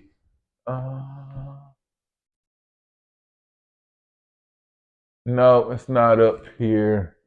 Let me see. It kind of, it's not the part that I'm looking for. But even if you go down a little bit, I don't know if your mouse can go over C where it says Eber, like below the red box on the right. Yeah, right there. It says the people of which the children of Israel belong, and which included West and South Semitic tribes. The reproduction, it says basically it's a drawing is of a wall painting from Mari depicting the inhabitants of the Middle Euphrates region from the patriarchal period of 18th century BC. So we know that goes backwards, right, in BC, so that's even older. So it just shows you that, they know about these people and what's going on. This is from Israel. So they know who the Elamites are. They know what color they are because this is in the book that they actually have. I have it here as well. So next. So the Elamites, right? He showed that empire, and then there's this Persian empire. The Shushan Palace is still there to this day. So this is not something that, people just found dug up in the ground. This is a palace that's sitting there, right? And you have people called the Afro-Iranians. There are some that was actually brought as slaves there, but then there are some native ones, as the man was talking about in the video that was from Iran. He said there's some native black ones that's there. So you'll hear some videos that will try to convolute some of that and try to act like all of them were slaves that came over there. But no, some of them are ancient that was there from the very beginning. They know that they were native, but they won't tell you that story. So how many people seen pictures, you go to the next one, of Afro-Iranians, right, that was placed in that land? They don't really show pictures of that. They even hide it, some of the pictures when you start seeing of even like soldiers and stuff going over there. But there's some that fight in the military and everything else. And this is the Bible chart, maps, and timeline. This is the book, Bible study. Y'all hear me talk about this, where it talks about some of the facts about the Bible. And in that, this is a Baptist book. Rose Publishing, I believe, is a Baptist company. And it talks about Susa, royal city of Queen Esther. Located in the modern Iran, Susa's ruins have been excavated by several teams during the last century. The most impressive find has been the remains of the elegant royal palace, but mainly by Darius. The book of Esther is set in Susa later, right? So then they show this black warrior. So, why the movies and stuff is becoming like that way, right? Then you see Susa, or Shushan in Hebrew, was one of the royal cities during the reign of King Cyrus of Persia. Xerxes and Taxarus, I can never say his name, carried on the building of the palace complex. A large number of beautiful artifacts and elaborate stone columns were found at Susa, and Daniel saw a vision in Susa. So the book of Daniel is in this palace. So Daniel's living among these people, right? So it's very interesting when you start talking like that. You're like, wait a minute, this is Daniel. These are, some of the people in the Bible were in that palace during the time as well. All right, so next. So the Hebrews were living among them. So we can see, and if you just look at the chart of Shem, you'll start seeing Elam was one of his sons, Arphaxad, And if you go down our fact side, you get to Eber, and then you get to Abraham, then you get to Isaac, Jacob, and the Israelites. So this is the line that they come through. But wait, there's even more to it. So if you keep on going next, in the book of Jubilees, I'm going fast because of time, but you see our fact side, right? He married a daughter of Susan, the daughter of Elam. So Elam and our fact side, right, are coming together, right, as a people. So Shem is the father, you have descendants, and now you have these Shemites married among each other. So our fact side, where the Israelites come from, and Elam, what we just talked about, they married into each other, right? And this is going down where you start getting to the Hebrew people, right? Because later on, if you see in verse 7, you can see where they actually talk about Eber. So in that chart at the very beginning, Elam and the fact side came together, you go down, you get to Eber or Eve, what we talk about. And then Eber took a wife from Nimrod. He's a Hamite. So Eber, who's the founder of the Hebrew people, married somebody who was a Hamite, right? She was a mixed Hamite because I think her mom was a Shemite, and Nimrod was a Cushite. So you're getting this mixture of people coming together to make up what we call today the Hebrew people. All right. So next. And this is kind of like the chart. So you get our Fark side, and then you get Canaan. He's a Shemite, and then you get Melka, who's a Jephite, and she's on. This part is only in Luke and Jubilees. You won't see it in some of the other books of the Bible. They kind of skip over that part for some reason. But, just want to make sure I make that known. I'm not a person that had facts. But then after that, you get Selah. Right, he's from Shem and Japheth. That was descendant of those two, and he married somebody named Muak, something like that. Was a Shemite, right?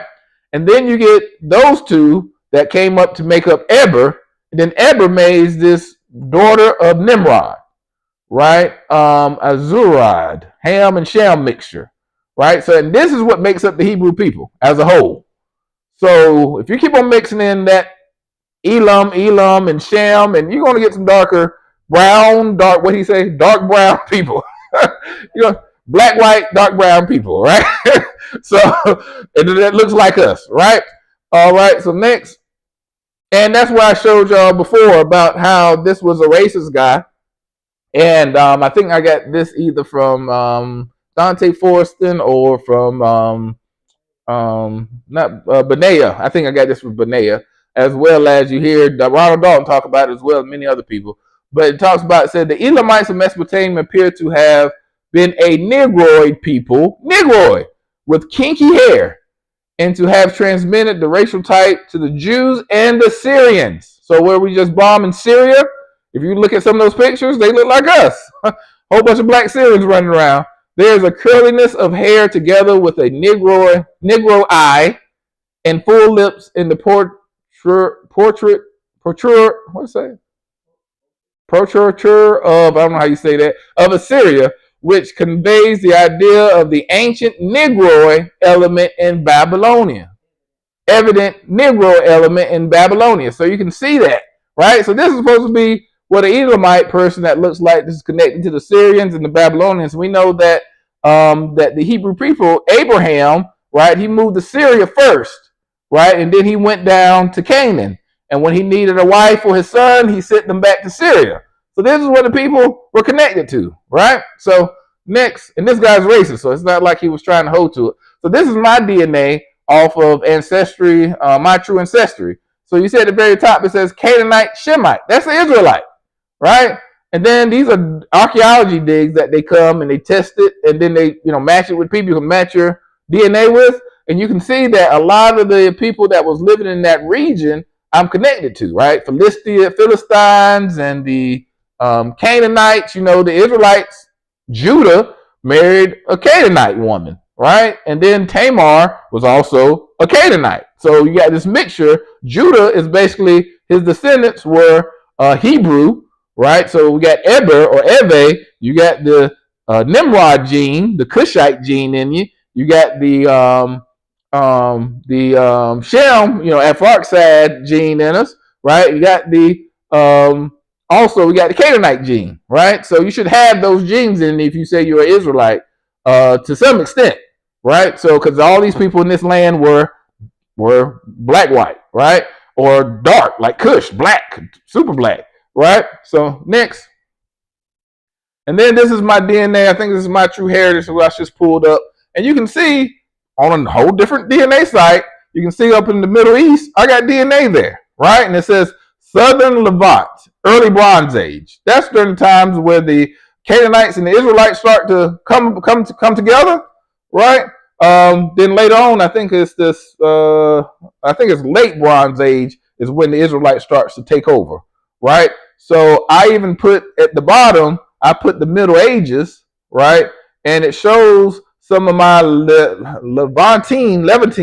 That's, you see that little slip of purple, and where it's the nation of Israel. That's Levantine. Israel is part of that, right? So it shows that my DNA is still connected to that. Now, ignore the India stuff because I got, like I said, I had relatives that came from India. Way back when the slave trade first started. But then you also see my African DNA, right? So you know that some probably from Israel, you can see how they might have migrated, where the Democratic, the Congo, Angola, they also say they come from Israel, right? So it's very interesting how all that stuff is connected when you know what you're looking for in history and in DNA. So next. So the Elamite people. So these were the Elamite people like. Some Afro-Iranian, some of the people that mixed. Some of them were native to the land, and some of them came as slave and mixed in. But you can see that you probably never see none of these people on TV. Maybe the ones in the middle, I heard they were connected somehow to the Kardashians or something. But all the rest of them, you probably never seen on TV, right? They don't show these type of people with kinky hair and looks like Africans over in the Middle East, got boxes like we used to have back in the day, where some people still think it came back in style with younger kids a couple of years back. But you can see those features, and they look like some Africans or African mixed with somebody, right? So next. And you can see that's so small. Let me see if I can pull it up on my side. But this is important because it talks about the what was going on during the time of the persecution in Spain and Portugal, where they start having the Inquisition and start actually, well, it's just a little bit before the Inquisition. I think it's around 700 AD.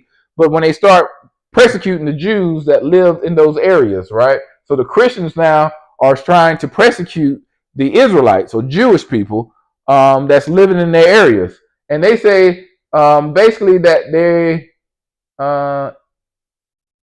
they had made the Israelites or the Jewish people, I'll say Jews, because I don't know if they Israelites, Jews, I think they're Jews, not just Jewish, where they just, adopted the customs or converted. They actually are bloodline. And they were forced to say this profession of faith, where they're rejecting their culture, right? They're rejecting who they are as descendants of Israel. So you can see there on the second line, it says, I renounce the whole worship of the Hebrews, circumcision, all this legalism, right? Unleavened bread, Passover, right? They're rejecting that, right? They have to say this in order not to be persecuted. But down at the bottom, I'm not going through all of it, it says, together with all these Jewish heresies and heresiarchs, deuteroses, and givers thereof, I anathemize those who, that means going to hell, those who celebrate the feast of Mordecai, right? On the first Sabbath of the Christian fast. So Christians were doing a fast on that first Sabbath, and they were actually celebrating the time of Mordecai around that same time as well. Hanging the effigy of Haman on a gibbet and mingling the sign of the cross therewith, and burning altogether and subjecting the Christians to every kind of curse and anathema. So they're basically talking against them trying to keep the feast of Mordecai. So this is around, like I say, I think it's around 700-800 AD. So, they already are persecuting them for keeping the feast of Mordecai, which is same thing in the book of Esther, right? And Passover and everything else. So just want to make sure it's clear that I got this from, I can't remember which Ivy League school, but I got this from them. This is not just something I Googled and just pulled off. I got this from an Ivy League. I should have kept it up there, but I got this from an Ivy League school that actually talks about this. All right. So next. So if we know about the book, this is a good little cartoon if you want to get a quick understanding of what happened with the book of Esther. But it will take you through and kind of, keeps your attention to kind of give you a high level story of what actually happened. So, go and just Google the book of Esther. You'll see this little cartoon that kind of goes through it.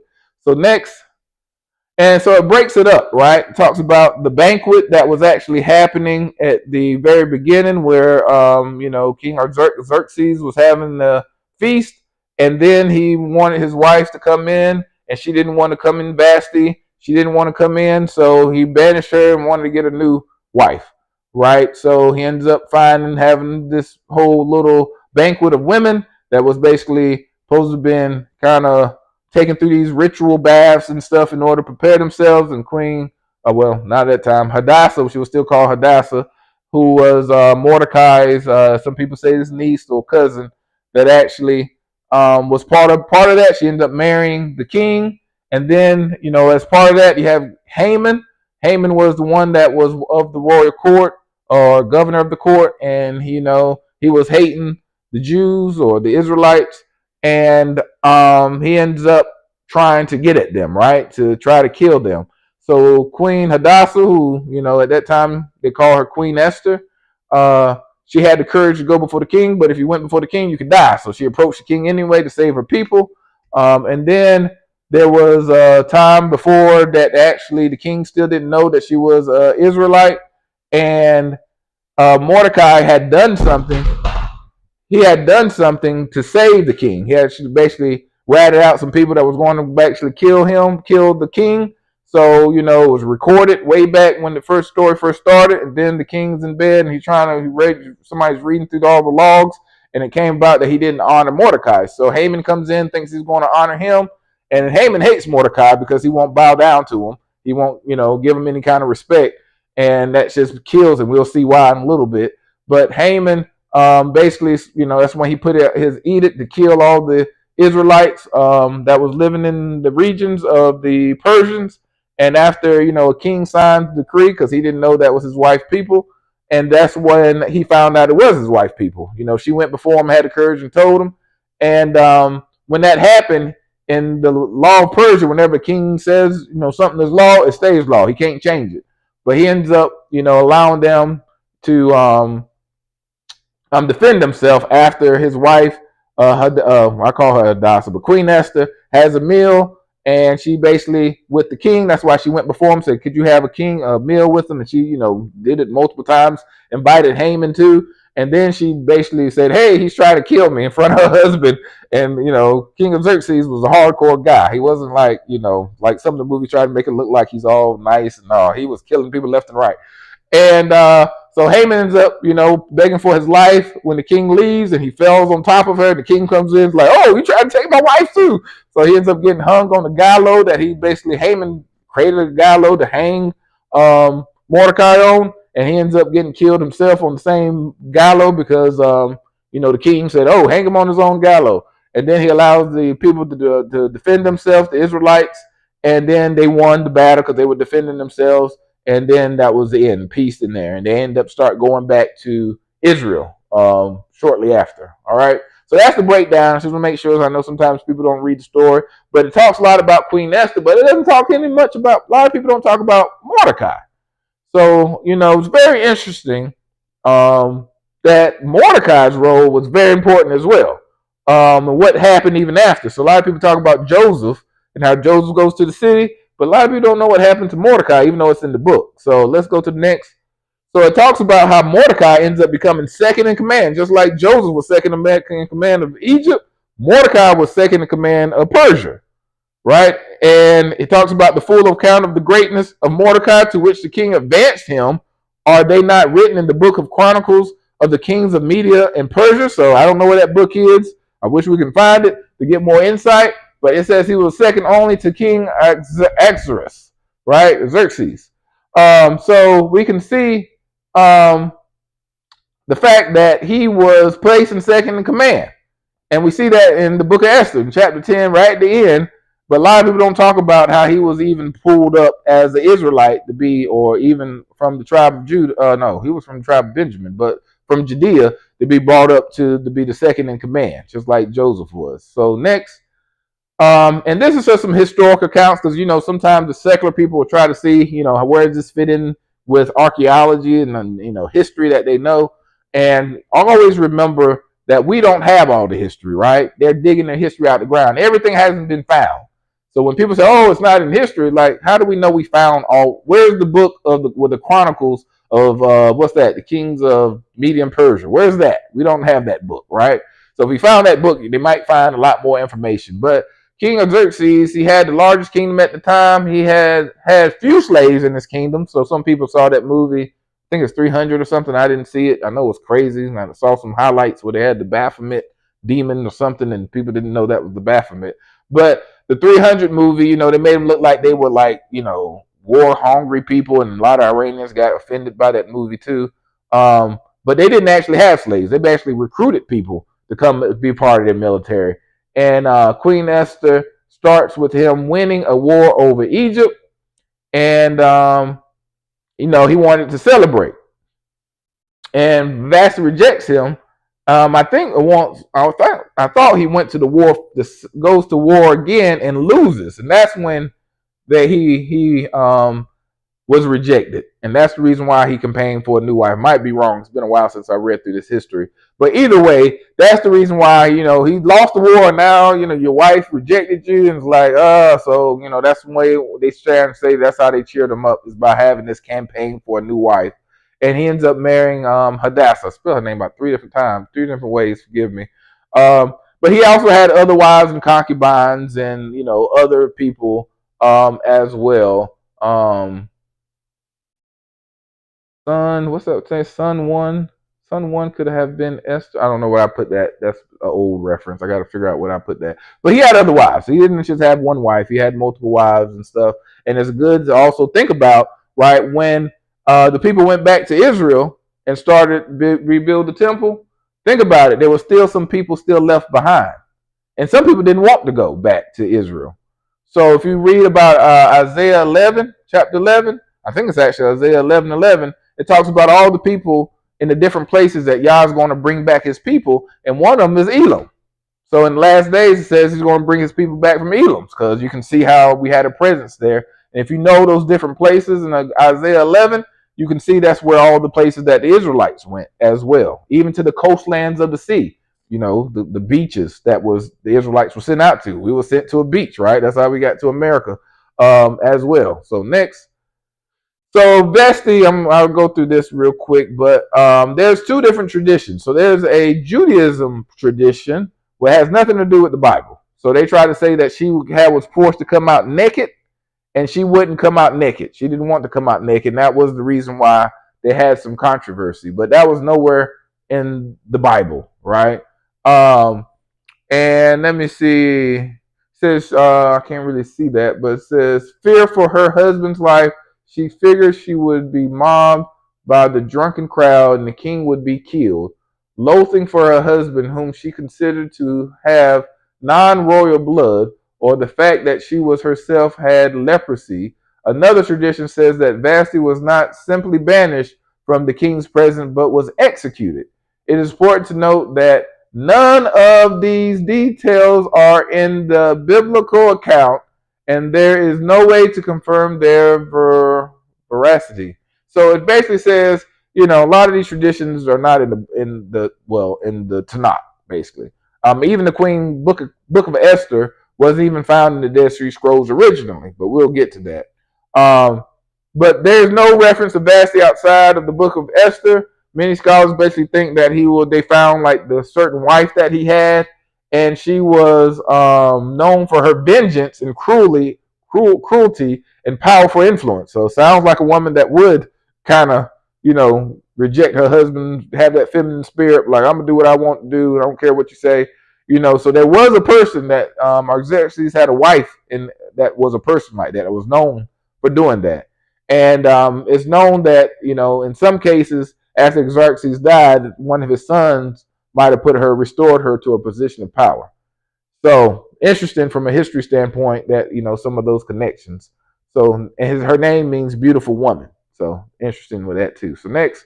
And then Queen Hadassah. I call her Queen Hadassah because Hadassah actually means myrtle tree, I think. So, but we know the story that she was from Mordecai, and Mordecai, same family, and Mordecai was from the Benjamites. So she's probably a good chance she was a Benjamite.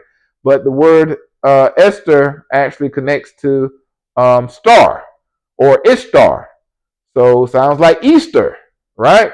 So, Ishtar was one of the pagan goddesses. That's the reason why I like calling her Queen Hadassah, but was one of the pagan goddesses that people worship. So when you start getting the Easter, you start understanding, some of the attributes that was given to the pagan god Easter, goddess Easter versus, not saying that she was connected to that, but that's basically where some of the gods' names were also associated to, that they were worshiping even back then. And she was an orphan, a Benjamite, but they say they can't find any connection to her in history, like one of the wives or something like that as well. All right. And then Mordecai, he was his great grandfather was sent to Babylon. So Mordecai is also named of Marduk, who's one of the Babylonian gods, Marduk. So you can show that he was probably born during the time of the exile. And we have a lot of, even during the time of the Bible, you start hearing names given to some of the people, like Apollos. We know he's an Israelite, but yet he's named Apollos. That's the name of a god there, but he was an Israelite. So same thing there. Even same thing with us. We've been brought to our country, that's a country that's not ours, and we've been given more European names, surnames, and stuff. So the same thing was happening back then. And as I said, he was the second in command of all Persia, and he was a Benjamite. All right, next. All right. And some people question, like I said, is the book of Esther. I forgot the H there, but the book of Esther is real. And we can see even in the book of Ezra, it talks about when they returned from Babylon that they had Zerubbabel, who we know was one of the people who was the governor from Judah, Jeshua or Yeshua, right? That was the high priest, Joshua, and Nehemiah. Name's Nehemiah coming back, and then the name's Mordecai. So even in the other books of the Tanakh, it actually mentions Mordecai by name, returning from, the exile that started in Babylon, but ended up coming back from Babylon and Persia. So it looks like he was part of that party. And it's basically the second witness to that is actually in the book of Nehemiah itself, where Nehemiah talks about the same thing, and he also mentions Zerubbabel, Joshua, Nehemiah, and Mordecai. All right, so that's just, to me, it's just evidence that the book is real and Mordecai was a real person. I know sometimes in our Israelite community, some people don't believe in the book of Esther, but to me, that shows some value there, at least that Mordecai was a person. All right, so next. And it's important to understand that the sinner in the Bible was during the time that the Babylonians, that the Israelites were coming back from Babylonia, right? And in that, it talks about, how they had married foreign wives and how they had to be sent out away. And that's important because those are the sinner people. So that's a name in the Bible of the people that came back from Babylon, one of the groups that came back. That actually talks about the number of people that came back as well. So next, and we know the sinner people say that they migrated from Israel, right? That they came from Jordan during that same period of time. And now they live in Mozambique, Zimbabwe, and Malawi. And the sinner people are also called next the Limba people. So that's how our DNA is also connected to the Limba people. We know that's the closest relatives of most African Americans. Some are Bantu, but most that I've at least found, or people that at least did the test, said that their connection is back to Limba. So that's the reason why we try to take you through the DNA workshop to show you how to do that. But you can see how the Limba people are also in Judea, and you see North Carolina actually talk about Duke University and UNC TV, the public broadcasting channel here, station here, talks about the Limba people being connected to the Jews or the Israelites and how we're connected to them too. So all this history should be wrapped up in some of our DNA as well, so which I showed you earlier. So next. So where's Haman from? So I try to tell people, it's Haman. There was a reason why he was hating the Israelites or, the people of the Yadeans, right? There was a reason he hated them because in Esther 3:10, it talks about where he comes from. He was a Agagite, right? Agagite, right? and it talks about how, the king took his signet ring from his hand and gave it to Haman, the son of Hammedatha, the Agagite, the enemy of the Jews. So it says right there that, it talks about exactly his lineage and why his people hated the Jews. But if you start going even into some of the other scripture, like in 1 Samuel, you start talking about King Saul, right? Talk about he captured Agag, the king of the Amalekites, right? Agag is the king of the people at that time. So, even like we got our name Israelites from our forefather Israel, right? So the Agagites got their name from their forefather Agag, the king of the Amalekites, Amalek, right? So the Amalekites got their name from Amalek, right? So if we go to 1 Samuel, we can see that it talks about, even in that same scripture, 1 Samuel 15, thus says Yahuwah of hosts, I will punish Amalek, talking about the Amalekites that King Agag came from, where Haman came from, the Agagites. So all those people are connected. Shows the lineage that actually he comes from the Amalekites or Amalek. So if you know who Amalek is, we go to the next one. In the story of Exodus, when the Israelites are leaving Egypt, Amalek comes to fight them at Rephidim. So that's where, Moses had to hold up the banner, and whenever he started putting it down, Joshua and the Israelites start losing. Whenever he held it back up, they start winning, and then he had two people to support both sides, so they won the battle, right? But at the end of that prophecy in Exodus 17:14, it says, Then Yahuwah said to Moses, Write this in a book as a memorial and recite it to Joshua, that I will utterly blot out the memory of Amalek from under heaven. Moses built an altar, named it to Yahuwah is my banner, and he said, Yahuwah has sworn Yahuwah will have war against Amalek from generation to generation. So ever since they left Egypt, you can see now how this battle has been going with Saul fighting Agag, and now Haman is fighting Mordecai and Queen Hadassah, right? So this battle, even until this day, so next slide, we know that who does Amalek come from, right? Amalek comes from Esau, right? So we know that this Esau are the Edomites. So this battle is going all the way up to the end, because we know in the book of Obadiah, the one chapter talks about at the end last days what's going to happen with Edom, right? The Israelites are going to fight because they actually took some of their place as well. All right, so next, and we also know as part of the crafty castle of Psalms 83, it talks about how there's these different nations that came together and said, come, let us wipe them out as a nation, talking about Israel, that the name of Israel be remembered no more, for they have conspired together with one mind against you, talking about Yah, they make a covenant. The tents of Edom and the Ishmaelites, Moab and the Haggagites, Gebal and Ammon and Amalek. We see it right there, right?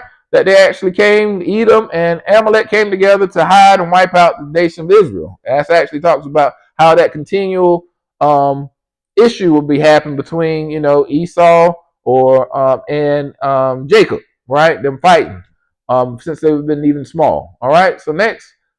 So in Purim, we don't celebrate Purim this way, but in Israel, they celebrate Purim this way, where they dress up, and they kids be, it's like a day of just doing whatever you want to do. But they do a lot of stuff connected even to racism. So this is from the times of Israel. This is not, I showed y'all this before. This is not my stuff. This is come from Israel itself. So, I don't want people to think I'm anti-Semitic. There's some people that defend some of the place, some African Americans, and some of the things, even with the civil rights and some of the stuff that happened at the very beginning. So I'm not saying all people are like that, but this is something that is, you can see it's a problem in Israel or with those nations of, those people that's connected to that too, right? So next, and we can see even in America we have the problem. I never knew anything. I was just so amazed when I was Googling about trying to say, I became an Israelite, trying to understand what it's about, and I Googled Purim, and these start popping up, and I'm like, what is this? I don't know nothing about this blackface that they do for Purim. And there's a bigger issue because they even got a fake doll there with dreadlocks hanging like a noose on his neck. And you can see how they're dressing them African garb, and Black Lives Matter. The children are mocking Obama. I don't know where this stems from, but there's a big thing that happens every Purim. I'm sure after today you'll start seeing some articles in the paper. So next you start like this. They're even some, like I said, the good Jewish people are appealing to their community. Says no blackface this Purim. They're trying to warn them. Say don't do it, please don't do it, but they're still doing it. And then you see on the right that says black. This is CBS News talking about blackface costume controversy hits New Jersey's town of Lakewood. That was during the time of Purim. Then even in Israel, they even do it. The kids in high school are doing Purim blackface, but they're not talking about, like here in the African Americans and Africans, they're talking about the Mizrahi Jews. Mizrahi Jews are the North African Jews, or I think Middle Eastern Jews as well. I know they sometimes call them Iranian Jews, but that actually came and resettled, and they were actually had to have a Black Panther Party to be accepted. A whole bunch of stuff that they basically talked about the connection back to African Americans as well. So all Jews are not the same, right? Even though they're all called Jews, they have different. Just like within our communities, there's some divisions. And there's some divisions even with them. So, you can't just label. I just don't like when people label everybody. But in the same sense, you see that there's not just one-sided. I didn't show it this time. But they were talking about African Americans are some of the most anti-Semitic people in the world, where most people don't even have a clue what's going on over there. So I don't know why we're getting labeled in Israel. But we're on the news there.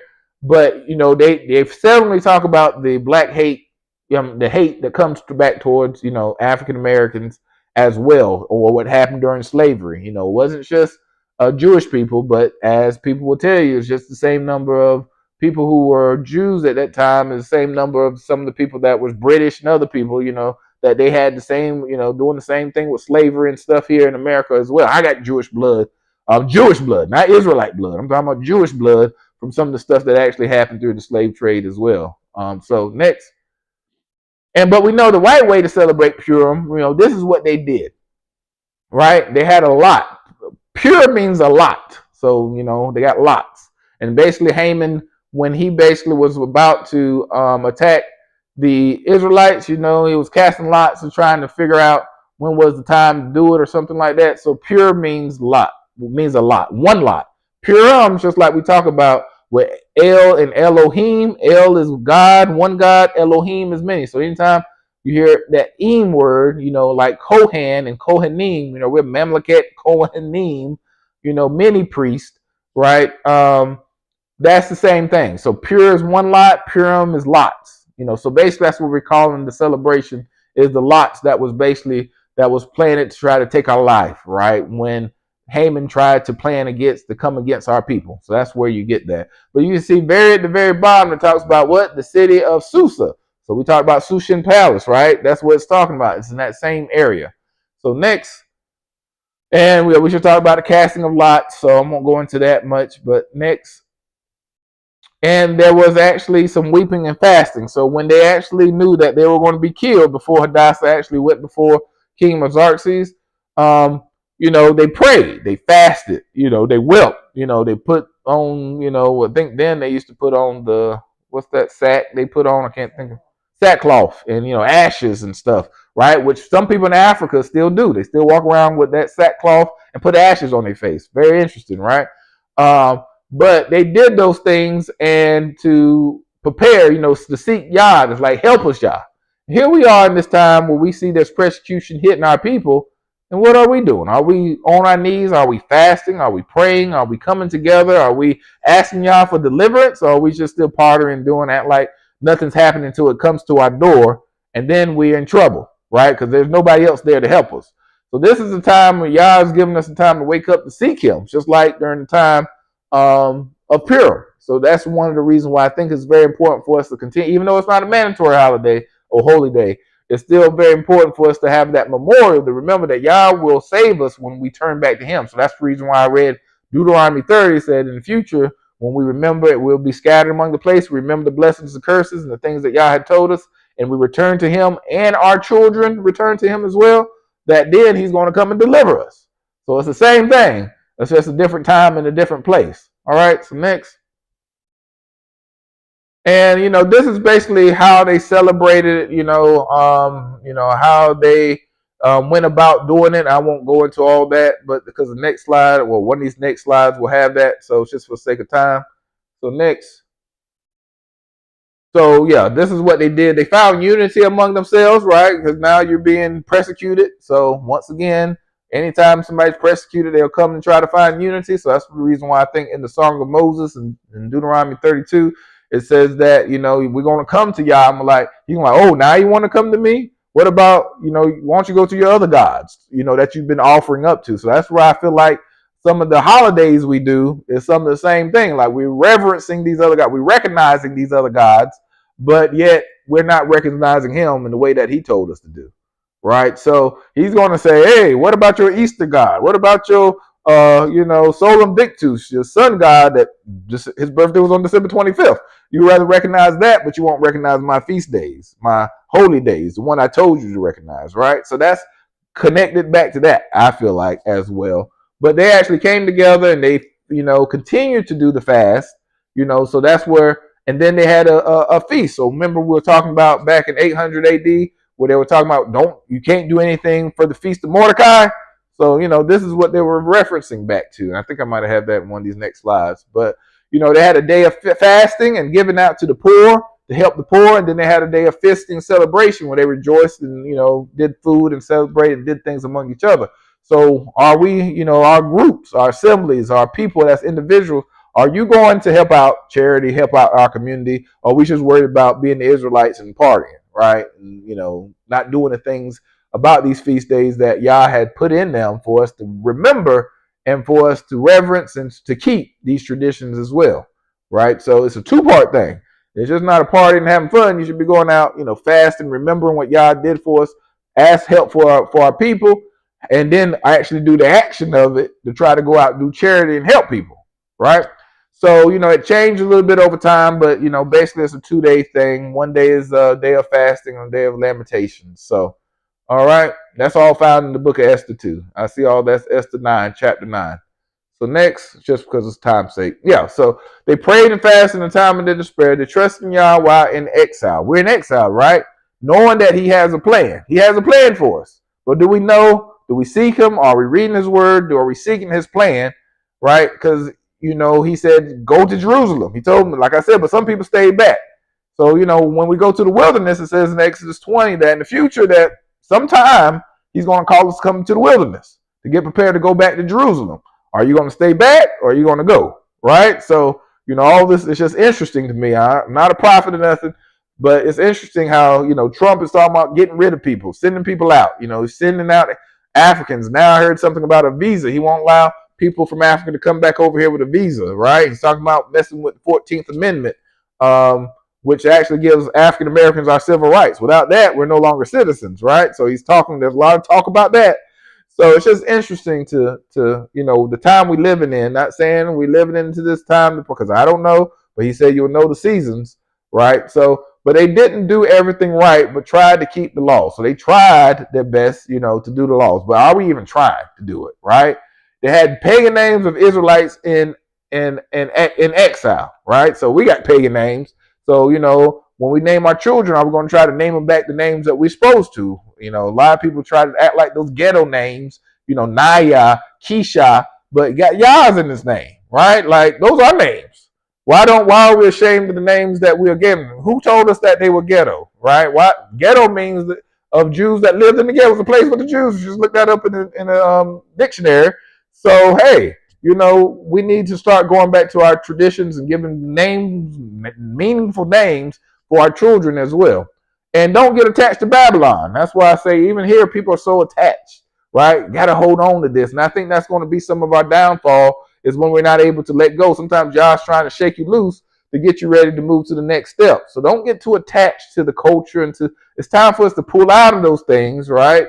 To do the things that Yah has called us to do, not get caught up on a lot of the since we've been talking about holidays, get caught up on some of those holidays. I know when that Christmas tree, boy, some people fight over that Christmas tree. They ain't going to let go of that Christmas tree. But, he's not just telling you to let go of the Christmas tree. He's telling you to grab onto what he wants you to grab onto. Purim. You can celebrate Purim, celebrate Hanukkah. There's a lot of stuff, Passover instead of Easter, right? But he will raise us up when we are ready to do right by him. And a lot of people still, they got it in their mind and kind of contemplating, but it's like until you get persecuted, if they have another lockdown, COVID or something, you're not going to be able to do it. So this is the time for us to take advantage of this freedom that we have been given, and try to, do the things that Yah has called us to do. So because sometimes people, I didn't know what to do at first, but when I start fellowship with some of the other people, even though they might have a different date, a different time, I at least start learning from that. And then when we got locked down, that's when we start doing a little Passover and stuff like that, So it's very important for you to learn this while we still have the time. So next, and this is just some association back to us as a people as well. So the king actually gave them a decree to defend themselves, right? Even though there was laws against them, that he wrote a second edict for them to defend themselves. All right. So think about that in the next slide. And some of the same around the Black History dates, I don't know why I put June up here, but there was certain times where there was laws where we could actually be part of the national defense and get jobs there to kind of defend ourselves, right? Oh, that's what I did. I can see there. On Esther, I don't know why it says. So on June 25th, the king's secretaries were summoned and the decree was written exactly as more. So yeah, so that's when the people were supposed to be able to defend themselves. Some Bibles in NLT said that's June 25th. And I thought it was interesting. On June 25th, executive order was actually passed for us as African Americans to actually be part of get national defense jobs, right? I thought that was interesting. Not saying not the numerology type of person, but it was interesting to me. And then even during the time of March 7th, it says, let me see, in Esther 8, chapter 8, verse 12, the day was chosen for this event throughout all the province of King Xerxes was March 7th of the next year. A copy of the decree was to be issued as law in every province and proclaimed to all the people, so the Jews would be ready to take revenge on their enemies on the appointed day. So March, it says several civil protests occurred throughout Alabama on March 7th.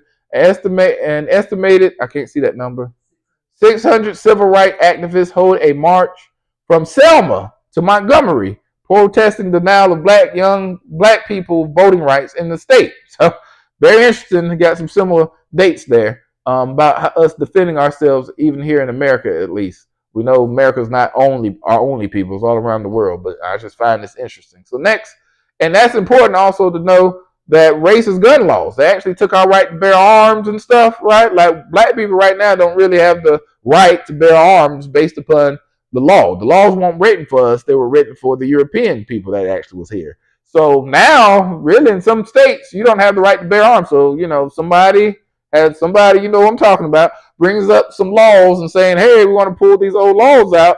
Some of us might not have the right to defend ourselves, right? So it sounds a lot like what happened, but then they actually in some places, they gave some of the people rights to defend ourselves. But it says that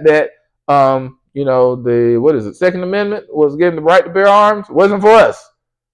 So, we got to be careful, to understand some of the laws that was going on and know that guns is not our answer, right? I hear some people like, I'm going to get a gun. I'm like, gun, military. A gun is going to save you from the military? I just don't understand. But Yah will, right? So we can see how Yah intervened, and he basically turned things back around where our people were actually taken care of. So once again, our answer is not guns. It's not going just, packing up a whole bunch of food, which we need to do some of that. But, you can lose your house. You can, when you don't take the mark, people say, how you going to pay property tax, right? Like, how you going to pay your taxes? They're going to take your house. They're going to take stuff from us. But the thing about it is we want to make sure that we seek Yah, just like in the time of the land of Goshen, and he's going to prepare for us, right? He provided manna. He provided our clothes not to wear out while we're in the wilderness. He did provide water, provided, all the stuff that we needed. But yet we still complain. But yet, he still provided what we needed to get us to the promised land for those 40 years. So next. And this is just interesting because it says, even in the book of Esther, it says that when this decree came out, right, that many people in that region end up getting scared. So I don't know, there must be a lot of Israelites that couldn't bear arms. But once we armed up, they were like, oh, these are those people from them ancient days that came and took over Canaan, right? They were like, oh, I remember some of them stories or hearing somebody talk about that. So now it's the same thing. People try to suppress us, and when Yah comes to our rescue, people, like, oh. So, then it says, and many peoples of the land became Jews, showing that they converted to the beliefs, right? So even when you look at a historical standpoint, sometimes they will accept people who are more converts to Judaism than who we are, the bloodline people. So, in some of these areas, they're not all bloodline. Some of them were converts. So, as you go through some of your genealogy and understand some of the stuff, you can understand some of those things as well when they try to talk you away, right? And the kingdom listed was from India to Ethiopia. That is a big part of land, land mass that Israelites lived in. So if you got DNA from those areas, that will show you that might have some connection there as well, like I showed y'all mine. All right. So next, I think that's all right. So I won't go through the lesson today just because of the sake of time. But if you go down all the way down to you see the well, yeah. I mean, just because it's Purim, I didn't know how long the other things were going to last with the video. So, but this is basically going back to our holidays because we were teaching about. I was teaching about the pagan holidays, and I just took a break just because it's Purim, and we will talk about the pagan holiday of Easter. So that's the reason why I called it Purim and pagan Passover. The pagan Passover was the part around Easter. Keep on going all the way down. This is why I talked about it earlier. And in there is a very important to understand what's going on with, like I said, Ishtar, right? Means Easter means Ishtar. Ishtar was the fake goddess, the pagan goddess, right? That they were worshiping back in the day, back in ancient times. So when we start saying Easter, right, we're saying a false goddess name, right? So that's good. Go back. Yeah, go back. Yeah. So Astera, right? So that's what we're going to talk about because a lot of people don't have a firm understanding of what Easter truly is, right? Even in pastors and ministers, some of them say they don't know some of the history. It's just do what, they've been taught. So even if you go to the next slide, you can see this is where we're going to start ending up. But you can see the witch's wheel there, or the pagan witch, and you see Astera on that same thing. And if you just look at Wikipedia, it will associate Aster with Astore, right? And then you can see where it says, I can't really read it, but it talks about where that is connected to Easter. So that's very important to understand this association of what are you truly worshiping, as we just talked about with what Yah wants us is to worship him, not to worship this pagan. So he wants us to pull away from those things and recognize who he is. So when we're here this year, it's interesting because Passover is a week before Easter. So some people tell you, oh, no, we don't do Easter, we do Resurrection Sunday. So why aren't you doing it on the original day? Why are you doing it on this day that they celebrate Easter on, right? That has nothing to do with our Yah, right? So, one more slide. So this is, one more, sorry. So, this is way two different holidays celebration. One, you're going around grading eggs and, a bunny. What does all that have to do with the Messiah? Where the other one, they're creating flatbread. This is in Ethiopia. That's the bread without unleavened bread, basically. So how did it go from being this day without unleavened bread, the day with unleavened bread, to a day when you run around getting Easter eggs and you're eating cakes, right? Easter cakes that have leaven in them. So it shows you the big difference. So we'll talk about that, y'all willing, next week, because that's in light of, coming into Passover as well. This we'll just talk about the pagan piece of it, but we got to understand how did it turn. And, when you're talking to some of your relatives, some people don't know, the history around it. So hopefully that would be helpful. All right. You got any questions? Nope. All right. Let us pray. Dear God, we thank you for just helping us to get this day to celebrate you and what you have done for us. We know that we have been unfaithful so many times, but help us to give you our full attention. to give you our full heart, all of our strength, all of our mind, all of our attention to worship you, to come before you in prayer and fasting, to deliver us not only from the evil of what's going on today in this world, but also the evil that's among us, that's within us, so we can be made pure and glorify you in the way that you called us to do so. We ask you to watch over our friends, even our relatives, even those who don't are still trying to understand what this is all about. We ask you to open their eyes and their minds to what your word says, not what the words that are my words, but what your words are. And help us to have that firm understanding where we can't be pulled away again, that we will glorify your name and do those things that you've called us to do in a way that we are confirmed in it, where we are strengthened, that our feet are kind of in concrete, right? For us not to be able to move to the left and to the right, but we stay fast in you. We thank you for all the things that you're doing among our people and how you continue to preserve us and protect us. And then whatever, we know all these things are happening, but you said lift up for our redemption draweth nigh. So help us to have faith in that, have faith to know that you're the source of our strength and to seek you like never before. Help our needs to be worn out and our, eyes be just full of tears and weeping for seeking you for what we have done, as you have delivered even Hezekiah when he sought for more life.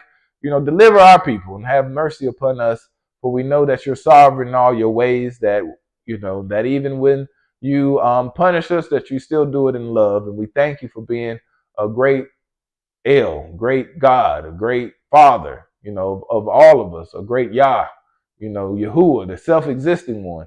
We just thank you, and we thank you for your son, Yahushua HaMashiach, who died on the cross for our sins, and help us to receive the gift that was given unto us, that was made atonement for your people. We love you, and we ask you to be with us until we all are able to meet again. Thank you for those who are able to sign on and help us to continue to thrive, to be together until the time that you bring us to be before you in your mountain in Zion. We love you and we praise you. In Yahushua's name we pray. Hallelujah. Amen.